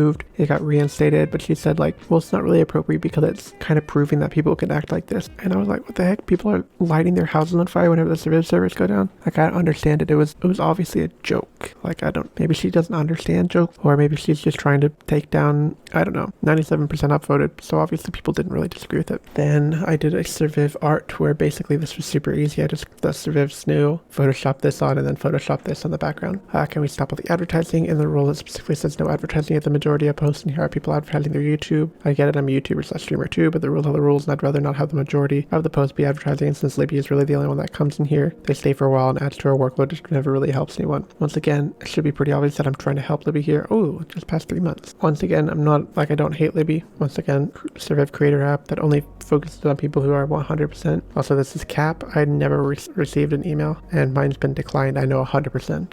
Yeah, there's a post here about old versus new Reddit because old wasn't updated, and here's my last post here before I got banned. 83% upvoted, so some people didn't like this. I'll read through it real quick. A lot of you OG people probably know me or know of me. My name is Cryptic. I used to run the competitive scene from April 2019 and April 2020 when I decided to disband my league. I also used to be the largest Surviv server on stream. What most of y'all, besides the really diehard competitive player, don't know is that I actually applied for Libby's job. I, being a sophomore in college, wanted to find myself an entry-level position in gaming or esports that could help me get a really nice esports business job when I graduated. And me, being someone who has played Surviv since December of 2017, had run the competitive scene for 6 months at this point, and someone who has years of experience working in startups and social media marketing field. That's kind of cap. I had like a year, but whatever. Was hoping it would be an easy position for me to secure and would kickstart me in a great career path. Unfortunately, I had some very strong competition. Whatever your opinion on Libby is, on paper she is incredibly overqualified for this position. Out of fear of doxing her, I'm not going to go too far into her qualifications, but she has a master's degree in a social media related field and has an incredibly long list of well-known companies that she has worked for. This is actually an interesting theory here, because me as a recruiter would notice this as a red flag. She's been working for like, I don't know how long it's been, but she averages like 7 to 9 months at a job, which is concerning because that's usually the time period when people figure out the blame for why a project isn't working. 6 months you say, oh, you know, it's just a new project, it's working because this, it's not working because of this. After this period, they start to figure out why there's an issue and what they can try to do to fix the issue. So I'm guessing she's been fired from past jobs. I have no, besides just thinking logically, I have no evidence to back this up, but I'm guessing she has been fired or either quit because she was underperforming at past jobs. So that's a concern that we know here. She also does have a master's degree. I'm not surprised at all that I didn't get this job. I technically have no experience in this job position, and she has extensive history. However, when I was told that I was not going to get the position at Congregate, I decided to write a letter to the hiring manager with some advice. While I didn't have experience with working as a CM, I had extensive experience elsewhere and a major advantage of knowing the Surviv community probably better than anybody else. Here's what I wrote. You guys can look at this here. It's very long.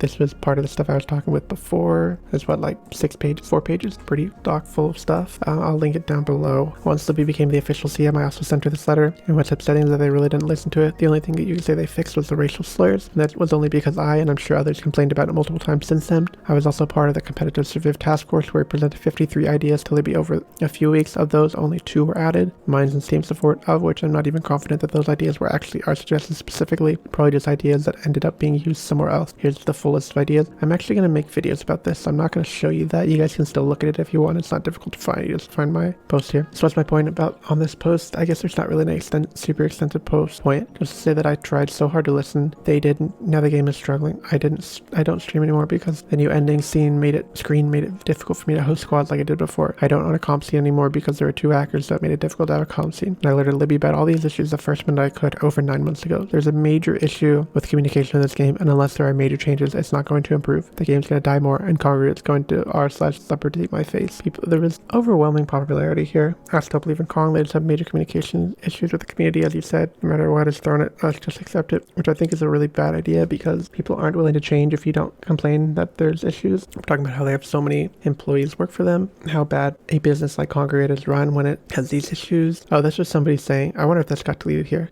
Somebody said, Cryptic, I wish you had gotten the job. Imagine this getting deleted. She says, I manage all the community platforms in addition to working with the game team on gathering feedback, suggestions, and ideas in the community. Oh, she changed this. Oh, all community platforms. Okay, so I think she mentioned Twitter and stuff in here, which she hasn't posted anything on. You're blacklisted. We've spoken to you about this privately several times. Once again, I can prove with 2 different clips that this is wrong. I want to talk about this in here. Let me just copy and paste this for safekeeping. Yeah, this game is struggling. What can you do? Pretty much nothing. For a company with 8 to 10 people per update / one thing, you should automatically think it's, hey, there should be high quality stuff where there isn't. I'm not sure how 2 people can do better than a massive company. Is it the lack of opinions, options? I'm not sure. I'm pretty sure Libby said there's no comp scene. I said Libby didn't say there was no comp scene, just that the comp scene didn't need any help running itself, which is true. We didn't need help running the scene, but things could have been much better if we had resources for the scene, specifically money for a prize, or if not, just private lobbies that we could have teams 4v4 on, or anti-cheat would have helped. What I wanted the company to do from the beginning, they can no longer do. Their social media is gone. The public opinion is not in their favor, and will take a lot of change to fix it. I'm guessing that the blame game is happening. Why is the game failing? Because actually not because we did something bad. So maybe they're blaming it on COVID or Flash not working anymore, hackers, or something else that could be taken out of their blame. I always found while working with members of the Surviv team that they were too busy talking about being too busy than actually working. I hear a lot of rules are going to change. I'm working on them now, and then a few months later I hear that they're unhappy with the rules and they're going to change them eventually, and then no rules get changed. So instead of having multiple conversations about how the rules were bad, they could have fixed the rules on day 1 of noticing an issue, and there'd be no more issues. That kind of thing. This is interesting here. This post is entirely misleading, and since you made a public conversation, I'd like to clarify here. I think I can prove this actually, so this will be interesting for me to try to prove. When we've spoken about the competitive scene, third-party organized groups unaffiliated with the game itself, which is not true. It's not affiliated with the company that runs the game itself. It is still affiliated with the company, even though it is not officially sponsored server by the company. She says, I've said things like, it looks like you guys have done a lot of organization, and when third-party orgs come to me with respect, I'm happy to open up a conversation about pain points in their gameplay. Surviv ever ran its own competitive or ranked play. We'd certainly want to hear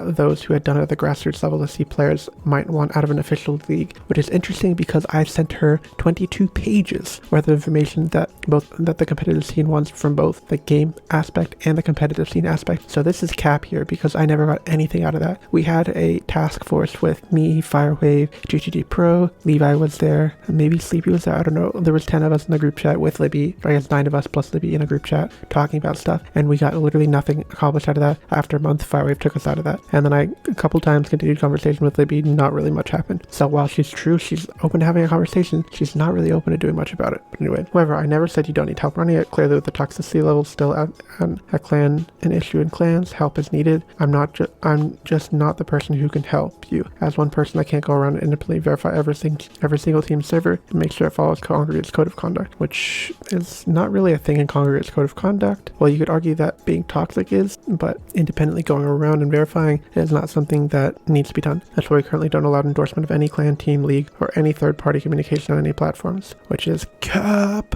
Well, yeah, that's not the reason. Congregate specifically allows third-party stuff as long as it's not directly like an inappropriate website. I can't guarantee someone's experience there, so we can't send people there. It's as simple as that. And on your point about the Reddit rules, the rules did change several months ago. Someone pointed out they don't change on old Reddit, so I adjusted for that too. If there's another rule you'd like to see change, again, suggestions are always open, either on the community platform like Reddit or directly in my DMs. They always have been open to you and all the other players of Surviv, which is kind of incorrect because at this point I was not friends with Libby, so I could not communicate with her, and it took her like a week to accept my friend request, then she removed it, and then I sent it again, and then she accepted it, then I messaged her. So she didn't respond to this, which is very interesting. Congregate's code of conduct. We at Congregate know that there are other websites out there, and some of them are pretty awesome. We have no problem with users sharing links to outside websites and chats or the forums, as long as they're not pornographic or otherwise obviously inappropriate. We're also fine with outside links posted in game comments as long as they somehow relate to a discussion about the specific game. However, spamming referral links to other sites across games, threads, or chat rooms and Congregate will most likely result in a silence or ban.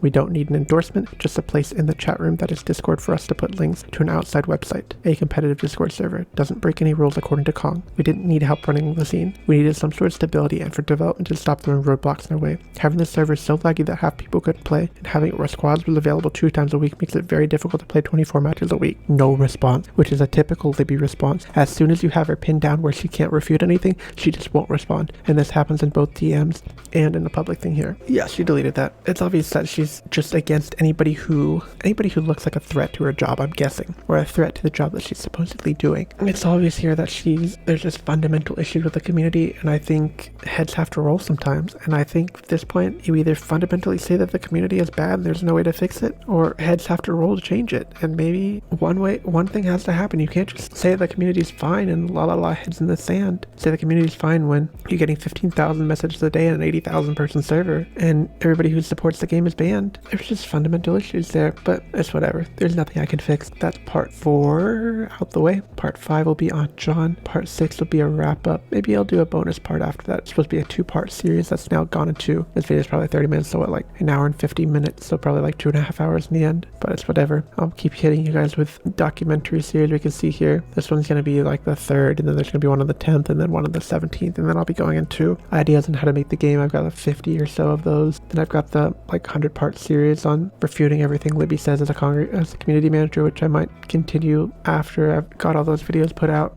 So there's gonna be a lot of content for you guys on this channel. But without further ado, I will end the video here. If nobody's here, I bet, but if you are, please like and subscribe this video.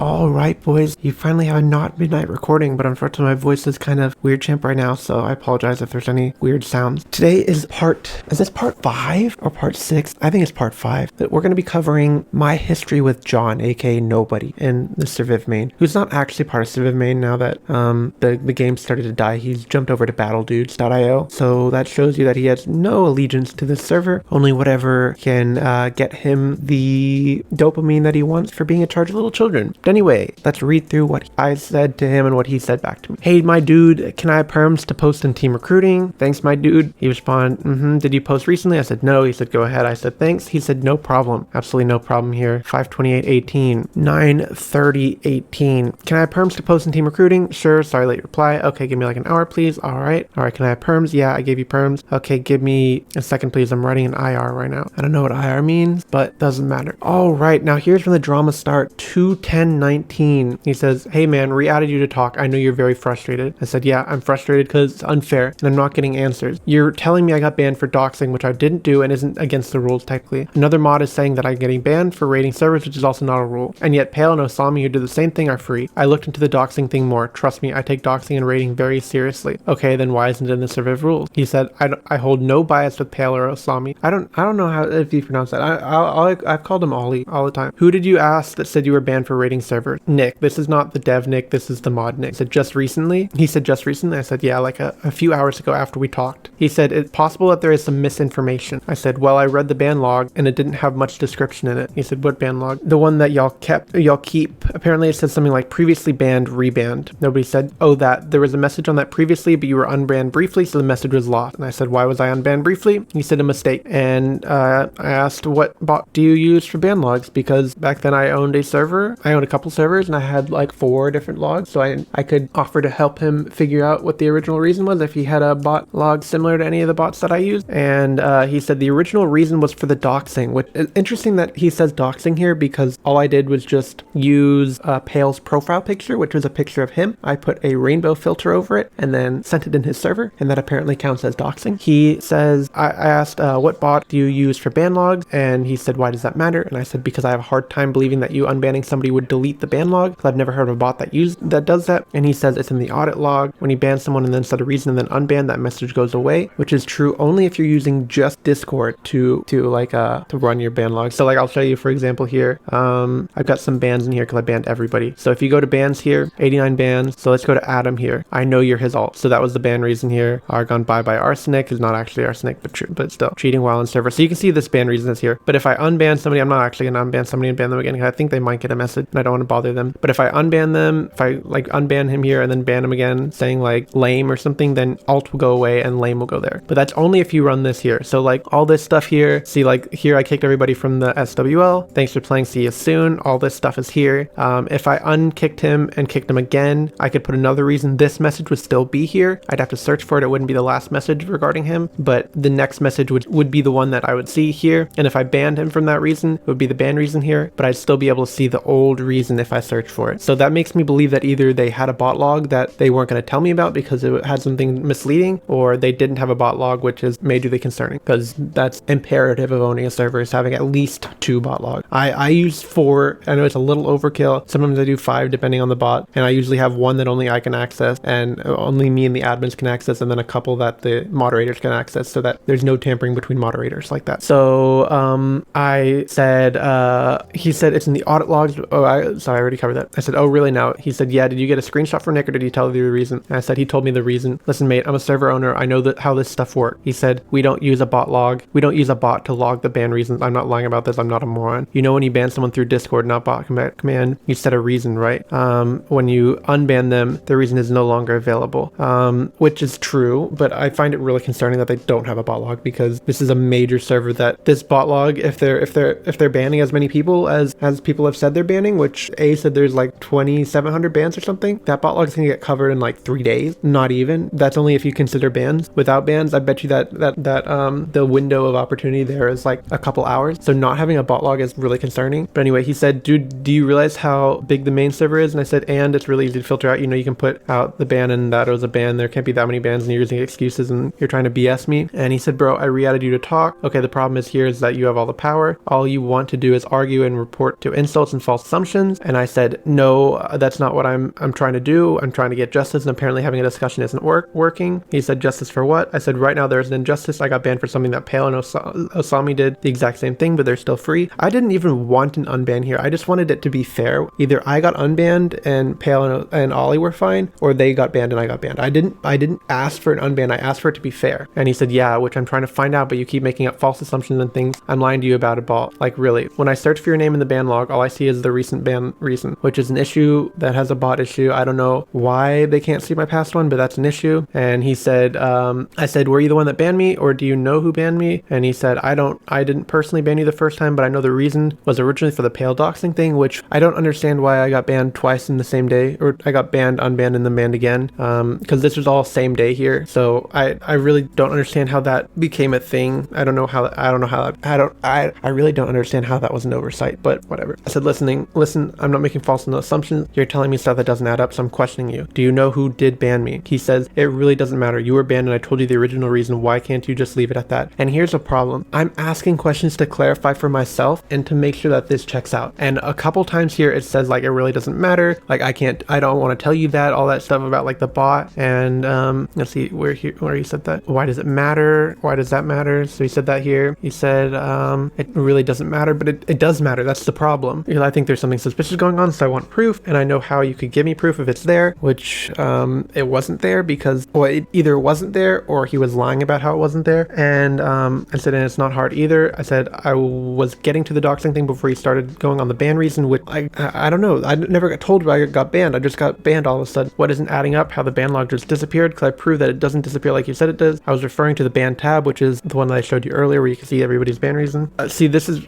where I got messed up, because I use bots. I never use the Discord because the Discord is really poor at logging stuff, which is why anybody who's anybody knows to use bot. And the audit log is probably still there. Okay, can you search for it? How many bans do you guys have this month? What's this got to do with anything? Once again, dodging a question, because I'm trying to let you know that's not how it's not that hard to search for ban logs. Just set it to bans and then go back to the beginning of January, which is where it should be. But of course, now I know that they have like 300 to 500 bans a month, so it wouldn't be there because it only covers like 30 bans or so. I just explained to you what it meant about the ban log. I wasn't actually talking about the actual audit log stop assuming thing. Once again, it didn't assume stuff. Probably asked the question and got denied because I asked which bot he used, said it didn't matter. So I'm trying to not assume things. I'm trying to ask questions, but he's not answering the questions here. I said, okay, well then check into the actual audit log. And he said, there's no search bar in the audit log. I'm not trying to tell you how to do your job, but we are both wasting our time here if nothing gets done. He said, yeah, this is really audit. First of all, he never wanted anything to get done. He just wanted me to stop bothering them and stop causing trouble, because that's what I did. And he said, you don't need to search in the audit log. I said, you don't need to search in the audit log. He said, said, like, I could probably go through the audit log, but this is a waste of time when I already told you the reason. The point wasn't that I didn't have a reason. The point was that it was an unfair reason. Well, originally it was because there was no reason, but after I found out the reason, it was because it was unfair at that point, because I didn't get the same punishment that Pale and Ollie got, because they didn't get any punishment and I got harsh punishment. So, and by the way, Pale admits that this was all a sham, basically. He said that he fabricated what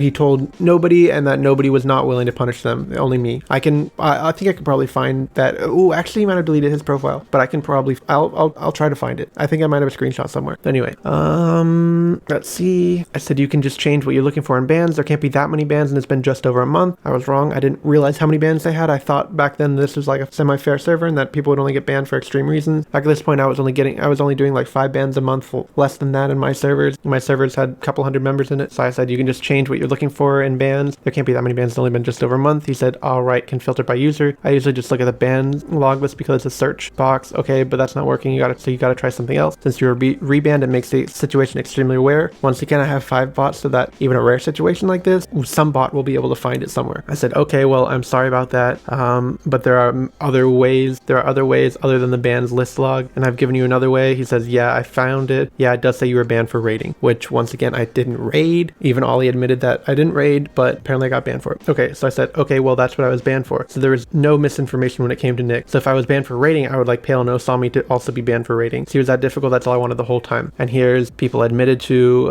raiding.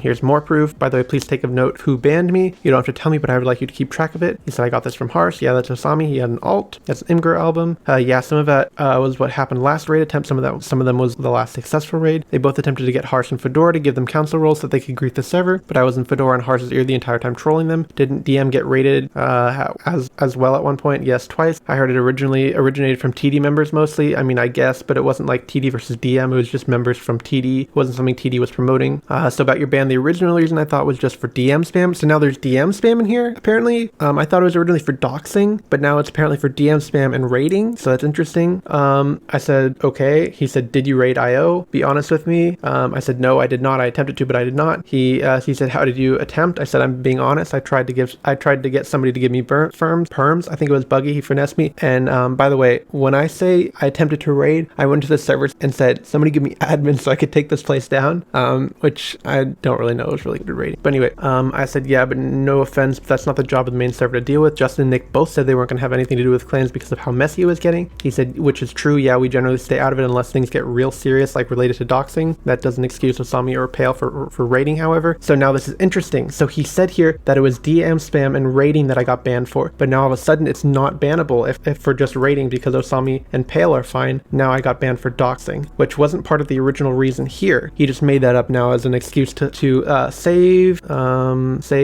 these two here with being able to ban me. So interesting how it's a different reason every time I'm asking him what the reason is, or every time he presents the reason. That's the major concern here. He said, this was me talking back a long time ago. This was part of video 1. So I said, listen, I don't want them to get banned. I just want equal punishment for us all. This time last year, Nick didn't care at all. Nobody said I'm all for equality. Also, I don't approve of connected Survivio communities servers raiding each other, which I was never a big fan either. I would never raided raided IO by asking for perms if they didn't come and grief my server first. You guys know that I have only ever raided one server. My server's been raided 4 or 5 times or so throughout the years because each server is technically a part of the community as a whole. Interesting here that John says servers are part of the community. You'll see that there's a total switch up within the next year about how servers are no longer part of the community. Only when it's beneficial to his narrative will they say it's part of the community. See the same thing with Libby too. Anyway, I said, yeah, but there are toxic parts of the community. It doesn't mean the whole entire community should suffer. I'm totally against raiding. I raided because Pale was forcing everyone to leave my clan. That's the reason. He said that's believable. I said I hate people who take advantage of people that are lower than them. So this is basically what Pale was doing here. He was saying you are not allowed in my server unless you leave Cryptic's server, which I believe at the time was LM. And of course, LM at that point was on the decline. I will be honest, it was not a poppin' server anymore. It hasn't been for a while. It wasn't at that point. Even now, there's still the LM server, I think you can see it's dead. But the point was he was forcing people to leave my server in order to be able to stay in his server, which is a really scummy move. It's not like super difficult to figure out that scummy. Anyway, he said, why did you get Pale to message me to talk to you, by the way? If there is so much beef between you? I said I wanted to see if he was friends with you. Here's proof of them leaving. If you want to join LM for a second, I can show you more detail of a court case we had about an issue, me versus Pale and Osami. This was before they got Sushi and a couple other people on board to raid the server. And he said, well, I try to keep open relationship with everyone because, you know, I kind of have to be a big moderator. F my keyboard. I kind of have to being a moderator. F my keyboard. Now it's all right. I believe you. Interesting here that he says he has to keep an open relationship with everyone, but continues to do whatever he can to silence me over the next 2 years, or over the next, yeah, it's close to 2 years now. So I said, so sure, what I tried to do was bad, but I feel like it was justified. He took my co-owner and a bunch of members, and this has been stemming since the start of IO, plus he raided my server. I actually rebanned you from an unban because I seen pictures of you spamming Pale's face. And he said, okay, why did you do that? He said, I assumed it was malicious doxing. I said I spammed pictures of Pale's face to him. It was in his profile, which is where you see the DM spam ban, which is really a weird thing to ban because Pale and I were in like 5 separate servers. So, and I hadn't communicated in all in Surviv main for a while. So it's kind of odd that, see, for me, whenever I see somebody who DM advertises, unless the only mutual server is my server, or if 2 or more people get the same DM message and the only mutual servers between the 3 of them are my servers, I usually don't punish harshly for that because it could be another server that allows DM advertising and they just are in that server and not dealing with my server really too much. So I usually take a little bit of leeway with that. Obviously, John here did not. He just banned me for DM spam, which was definitely not related to Surviv main. It was related to a community server. I'm not saying that it's right to DM spam, but in my opinion, it seems like a little bit of a harsh punishment, and it is a changing punishment every 3 minutes. Anyway, yeah, where did it? So we covered where I got the photo. We covered where I got the photo from. It was a picture he sent out. John says, I remember Golden Nuke dealing with some real issues with doxing, and I said, yeah, it was his own fault. And keep in mind, I was really the only person that had Golden's back, and even I was willing to see that it was his own fault. You don't send pictures of people, don't send pictures of yourself in compromising positions if you don't want them being sent out to everybody. That's like internet 101. So I'm not going to show you the picture because it's not like inappropriate or anything, but it's not a flattering picture, and it has his address on it and all that stuff because he'd publicly give this information out, and that's like brain dead. But anyway, he said people spamming his face and address and stuff, and keep in mind, I was one of the people that was like trying to shut this down. And I said, yeah, that was the same community. It was real toxic. You released too much private information to a bunch of unlike shark. When I see you doing that to Pale, it reminded me of what Nuke went through, which is not comparable at all because one, people were constantly for years spamming, or I guess for months, I guess more like it, spamming Nuke's address and a picture of him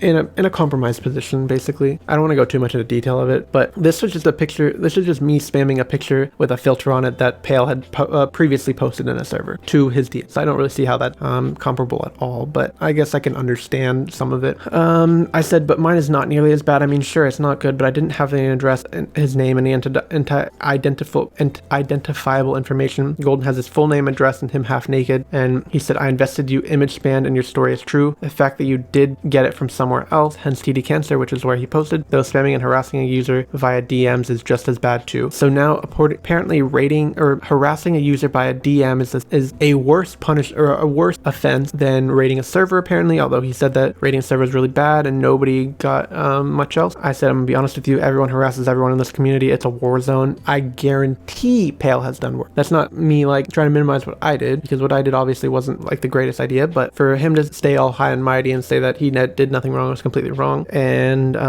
I said I got ganged up on the Surviv main war server, everyone including Pale calling me the F slur because I'm gay. And I said, how do you think that made me feel? And then I was banned for then asking WSun1 why he didn't ban Pale for calling me that. Keep in mind, this became the server that I owned, so that's some weird karma, and then I banned Cloudy from that. Interesting. He said, pretty crappy, I'm imagined. Sorry to hear that. I've seen another user going through a similar thing, Whalefish, and then I got banned for spamming a picture of Pale to himself, but Pale didn't get punished for anything that he's done. Cloudy says Pale is sending hate to him and making fat jokes, and in return, that is just getting everyone else to join in. Harsh said Cloudy was also involved in the raid against LM2, right? It's against DM, also this before. He's the main reason why Golden left the community and deleted DM. Yeah, because Ghost was calling him a pedo, even though he was guilty of the same thing. They shifted the attention onto Golden Nuke. Not really sure the whole story behind Nuke though. Doesn't make sense. Nuke is only like 17, right? I said it's a very difficult gray area. He's not a pedophile because he's a minor himself, but what he did is borderline illegal because I think the age gap was too strong. I think he was like 17 dating a 15-year-old or interested in a 15-year-old, and I think the limit was 1 year difference, but I don't know the legal statutes because it was in California.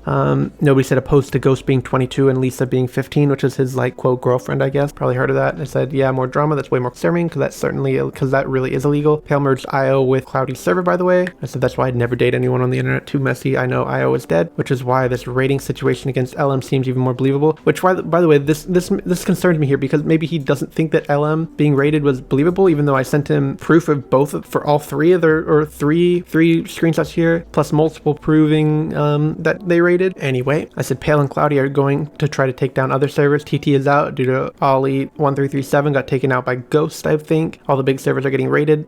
I'm trying so hard to warn people about Ollie. Yeah, it seems like that VSM got raided as well, and I got reports of other servers getting raided too often. I saved another server that was about to be raided by Ollie. The server just got raided by someone that we haven't figured out. And he said, why did he raid that server? I said, why not? It was growing like 60 members a day. This is after less than 24 hours after the first raid. But yet I'm the one that gets banned. I think you were mainly banned for the doxed image ban, which once again was not really super doxing considering he put out the image and then I spammed it to his DMs, which doesn't seem like that big of a deal in the grand scheme of life. I mean, that'd be like people spamming this image down here and me complaining that they're doxing me. Like, it's publicly available. It was on my stream. Like, if I'm gonna put it out there, I shouldn't be punishing people for that. So I apologize for the white bar that's been up here the whole time. That was from my remnants of my stream. I'm just now getting rid of deleted that. I said, okay, I'm going to put into please talk. Do you? He said, aha. I said, I was jaywalking. Jaywalking is a crime, so you come and arrest me. Sure, you can arrest me. But why would you arrest me when you could arrest the murderer that just killed the old lady on the other side of the road? There are only a certain amount of things that the Surviv main server mods can do in terms of time and energy. And there are also things that need to be left alone because there is no real control that you guys have. Like, sure, you banned me, but besides wanting to be part of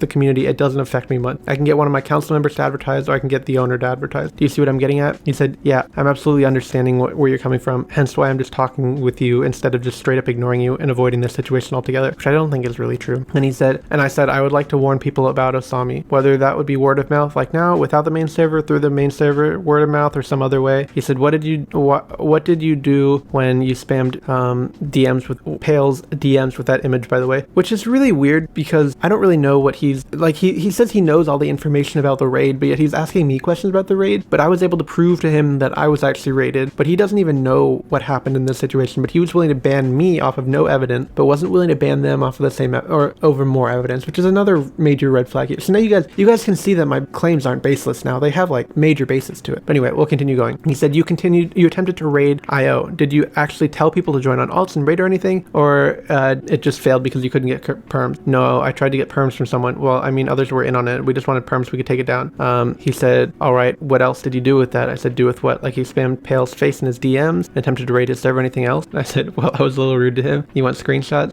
Just getting to clarify the situation as you seem to be honest. It's another red flag. Why does he need it clarified if he has all the proof from Pale, which makes me believe that he didn't have any proof at all? I said, I have screenshots of what I said after.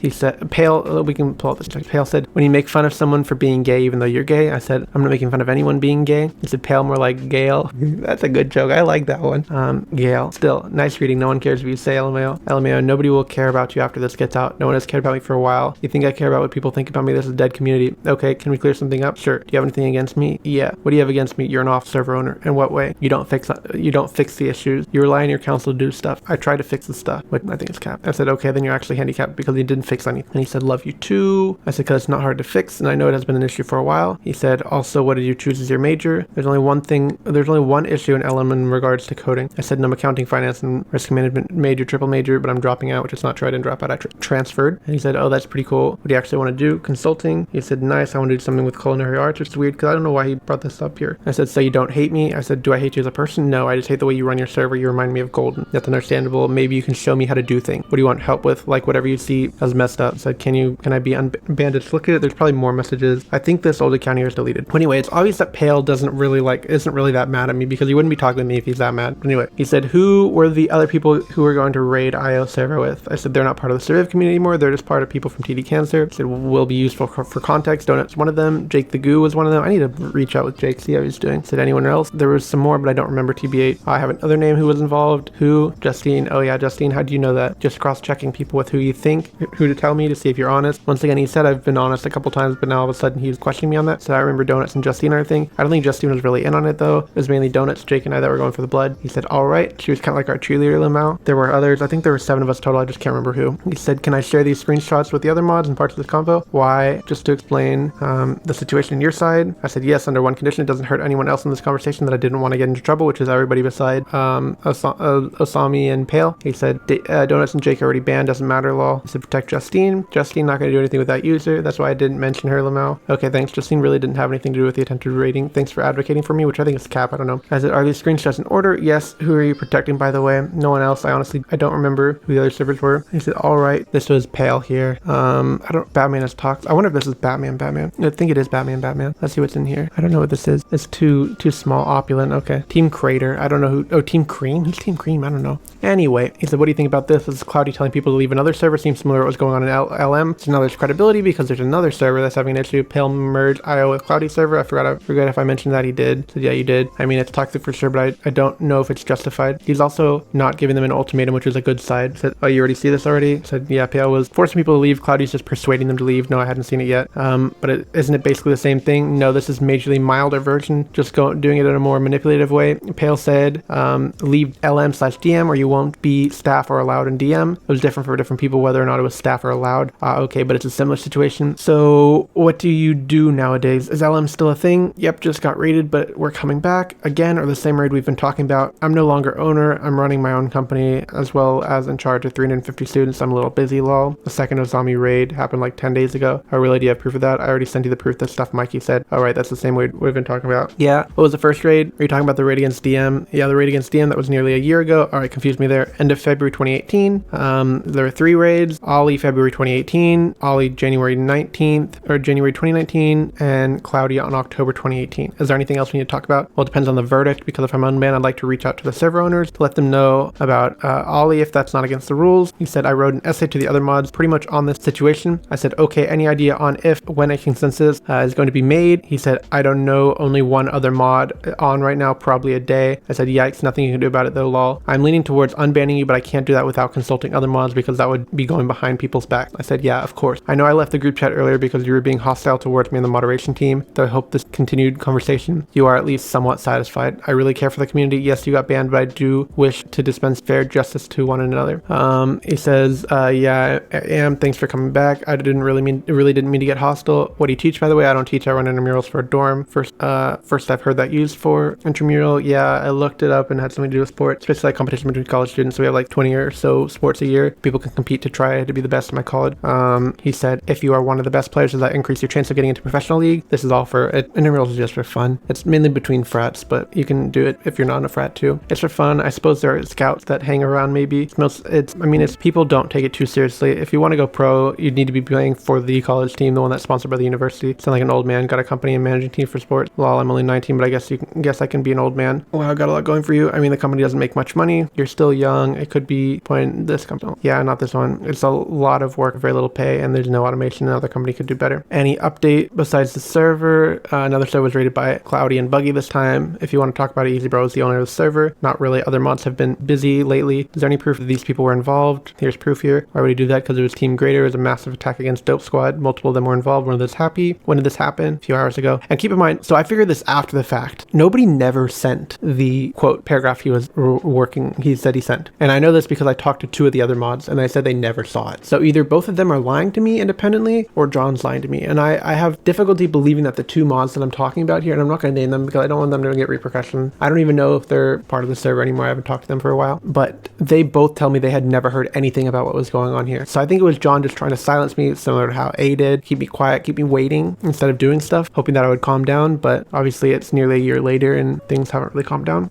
Buggy is actually familiar and he rated VSM2. Could you add me, you and Easy Bruh to the group chat? I want to verify the logs for myself that it is Cloudy and not fake. And I said, no offense, bro, but did you put this much scrutiny into whoever reported me? He said, I wasn't the one who originally banned you. I try to be thorough when people make reports like this against another user. Who is the person who banned me? Once again, deflecting, not able to tell me because it seems like he's trying to cover for somebody here, either himself or somebody else. He said, don't worry about it. Another, don't worry about it. Deal with me. I don't want you witch hunting mods, which at this point, I guess he accomplished this. I didn't witch hunt mods. I've only witch hunted him. He said, okay, well, do they even have proof? Yeah, your ban was valid. What kind of proof did they have? Enough to warrant a ban. Once again, I mean, you can go ahead and I'll read this out. There's not really much importance to it. Me didn't know it was inspector tooled. What do you mean? Also, Pale and Osami banned from the main server? No, not yet. So this was 3 days later, I guess, and nothing had happened yet. This was quoting him here about you can't just take his word for it because it could be fake. Also, user ID doesn't really work because you can still fake stuff with being username. You get fake usernames with Nitro and setting the same profile picture discriminated. The auto log's weird though. You can fake usernames without Nitro. Listen, I'm gonna be real here. I was banned without warning very quickly. Pale is still free after pretty hard, irrefutable evidence in a couple days. I was banned in under 4 hours. So what is it? This is a different situation. It is. Look, you constantly being pushy about things and trying to argue with every little thing won't help. Which at this point, I'm not arguing with every little thing.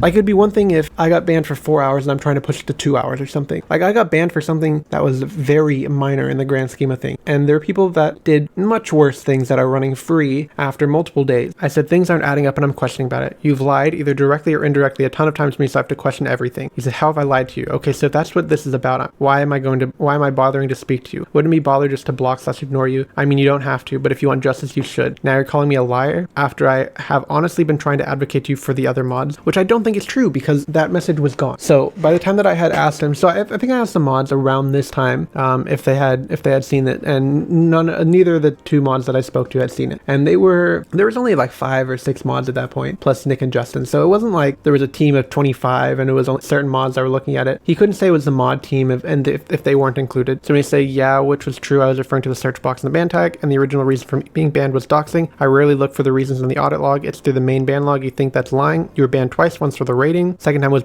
by me after seeing the doxed information you banned. I don't remember if that was the original case that he said. I said, yeah, well, you were pretty sure about it. You said there was misinformation and that Nick was incorrect, which yeah, totally 100% would be fair for me to believe that you were banned for doxing. Bro, are you dense or something? We had this discussion already. I don't think we did. Obviously, there's nothing about misinformation. I don't think, maybe somebody point that out to me if I already said it. I don't know. I don't remember. I've been recording for like 40 minutes now. I did end up finding the original reason after looking through other people's bans, which is something that I honestly have never done, which is weird because him as a mod has banned like 1,000 people at this point. So not looking through the ban reasons is all which is concerning. I don't want to be stepping on your toes because I generally hope you're trying to help me, but things aren't adding up. If you think I'm lying about that, this communication line is done. This is a very common tactic among Surviv main mod, and I guess Libby as well, and the devs as well. As soon as you say something that's not perfectly within what their realm of comfortability is, they shut down everything. Because as long as you're not causing trouble, they're winning. So if you're causing trouble, then they start struggling with it a little bit. Whether that's causing trouble in other servers or saying messages that they're unprepared to answer. So I said, I don't think you're lying because you wouldn't have done what I asked you to. When I asked you to, looking at the main automod, I've been nothing but friendly and sincere to you. It's not really true because he has told me 3 different reasons why I've been banned and has alternated between a couple of them whenever it's most helpful to him compared to having reasons to ban me and not the other 2. But you were misinforming me, and he said, and you're going to sit here and call me a liar after all this time I've been helping you? Yeah, which I generally thought was true based on the information I had. So once again, I guess it wasn't true, even though he said that back here, he said that I was dense. We already had this discussion, but once again, maybe he forgot about it. So maybe I'm not the one who's dense here. See, this puts me in a really bad situation because I can't burn this bridge because it's the only bridge I have, and it's my only chance of reverting the injustice that happened to me, which really sucks, knowing that you have to dance around. I said, then why are you trying to be confirmational here? I said, because I have to. What happened if you were lying to me and you never actually did bring this up to mods, which ends up being true? What happens if you are on Pale side and are just trying to make it where I don't contact another mod? Hey, I'm not like that, man, which is incorrect because it turns out that he never actually told the other mod and he was on the side of Pale, and Pale even admits this later. I said, how do I know that? Because I would be ignoring you right now. Why spend the effort arguing with you? What if you have to not ignore me out of fear that Pale would get in trouble if I went to another mod? I mean, there's a hypotheticals, but possible. He said, that's a really stupid conspiracy. I said, I mean, sure, all conspiracies are stupid to a degree, and I don't believe this one, but what would happen if it was actually true? He said, it's not. Totally idiotic to even consider a possibility, which ends up being the correct thing. So I don't know why. Maybe he's trying to lead me down the wrong path by calling me an idiot for believing in this conspiracy that ended up being true. I don't get it. I said, I mean, so is the dead baby project, but see what happened there? He said, you're crazy. I'm not saying I believe in it. Well, I mean, the dead baby project was 100%, so I do believe in that one, but I don't believe in the conspiracy that I just brought out. He said, I really never needed to add you as a friend to talk, by the way. What do you call that? I call that a distraction. Same thing that Libby does all the time. Just keep people, and Eyyy did it too. Just keep people not talking about something for long enough where they forget about it, and then it's not an issue anymore. Said, IDK, like you were trying to stall me or something until the audit logs are too far back to see something. I'm not saying it's a good conspiracy theory. He said, oh boy, another conspiracy. Why would I need to do that? Another mod like you said already knows the original version. That serves no benefit. You're just paranoid. Paranoid's amusing though. I said, I mean, they could be on it. I never said the theory was accurate or flawed.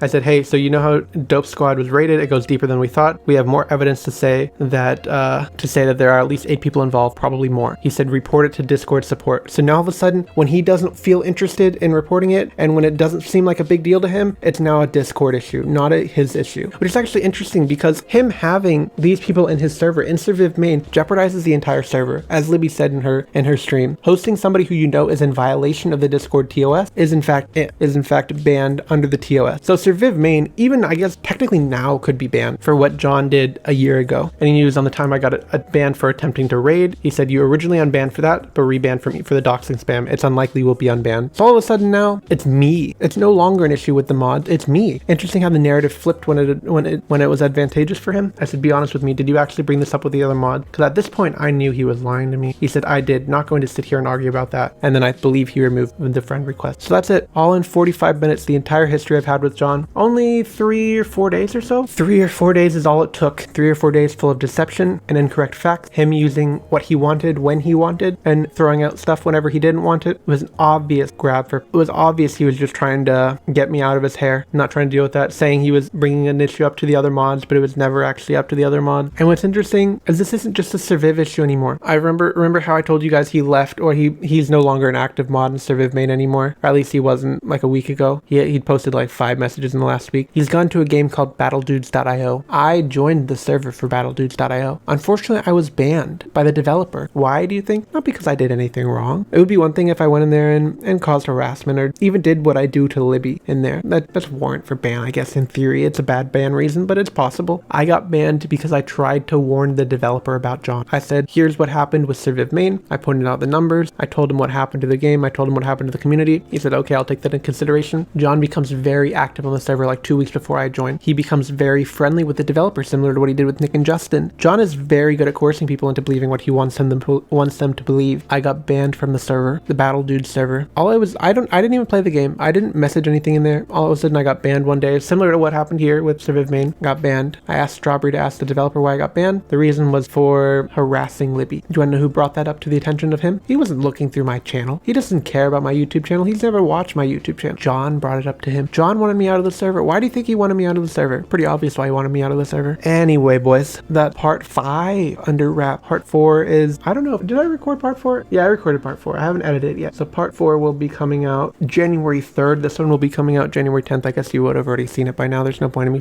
telling you the date it's coming out. Part 6 will be coming out either the 17th or the 24th, depending on how long I need to edit it and how many questions I have. If you guys have any questions about the documentary, and actually, you know what, I'm going to put out the whole documentary first, and then I'm going to put out part 6. So if you guys have any questions about the documentary and any parts of it, put them down in the comments below. I'll try to answer them for part 6, or similarly, you can DM me. But anyway, I'll see you guys next video.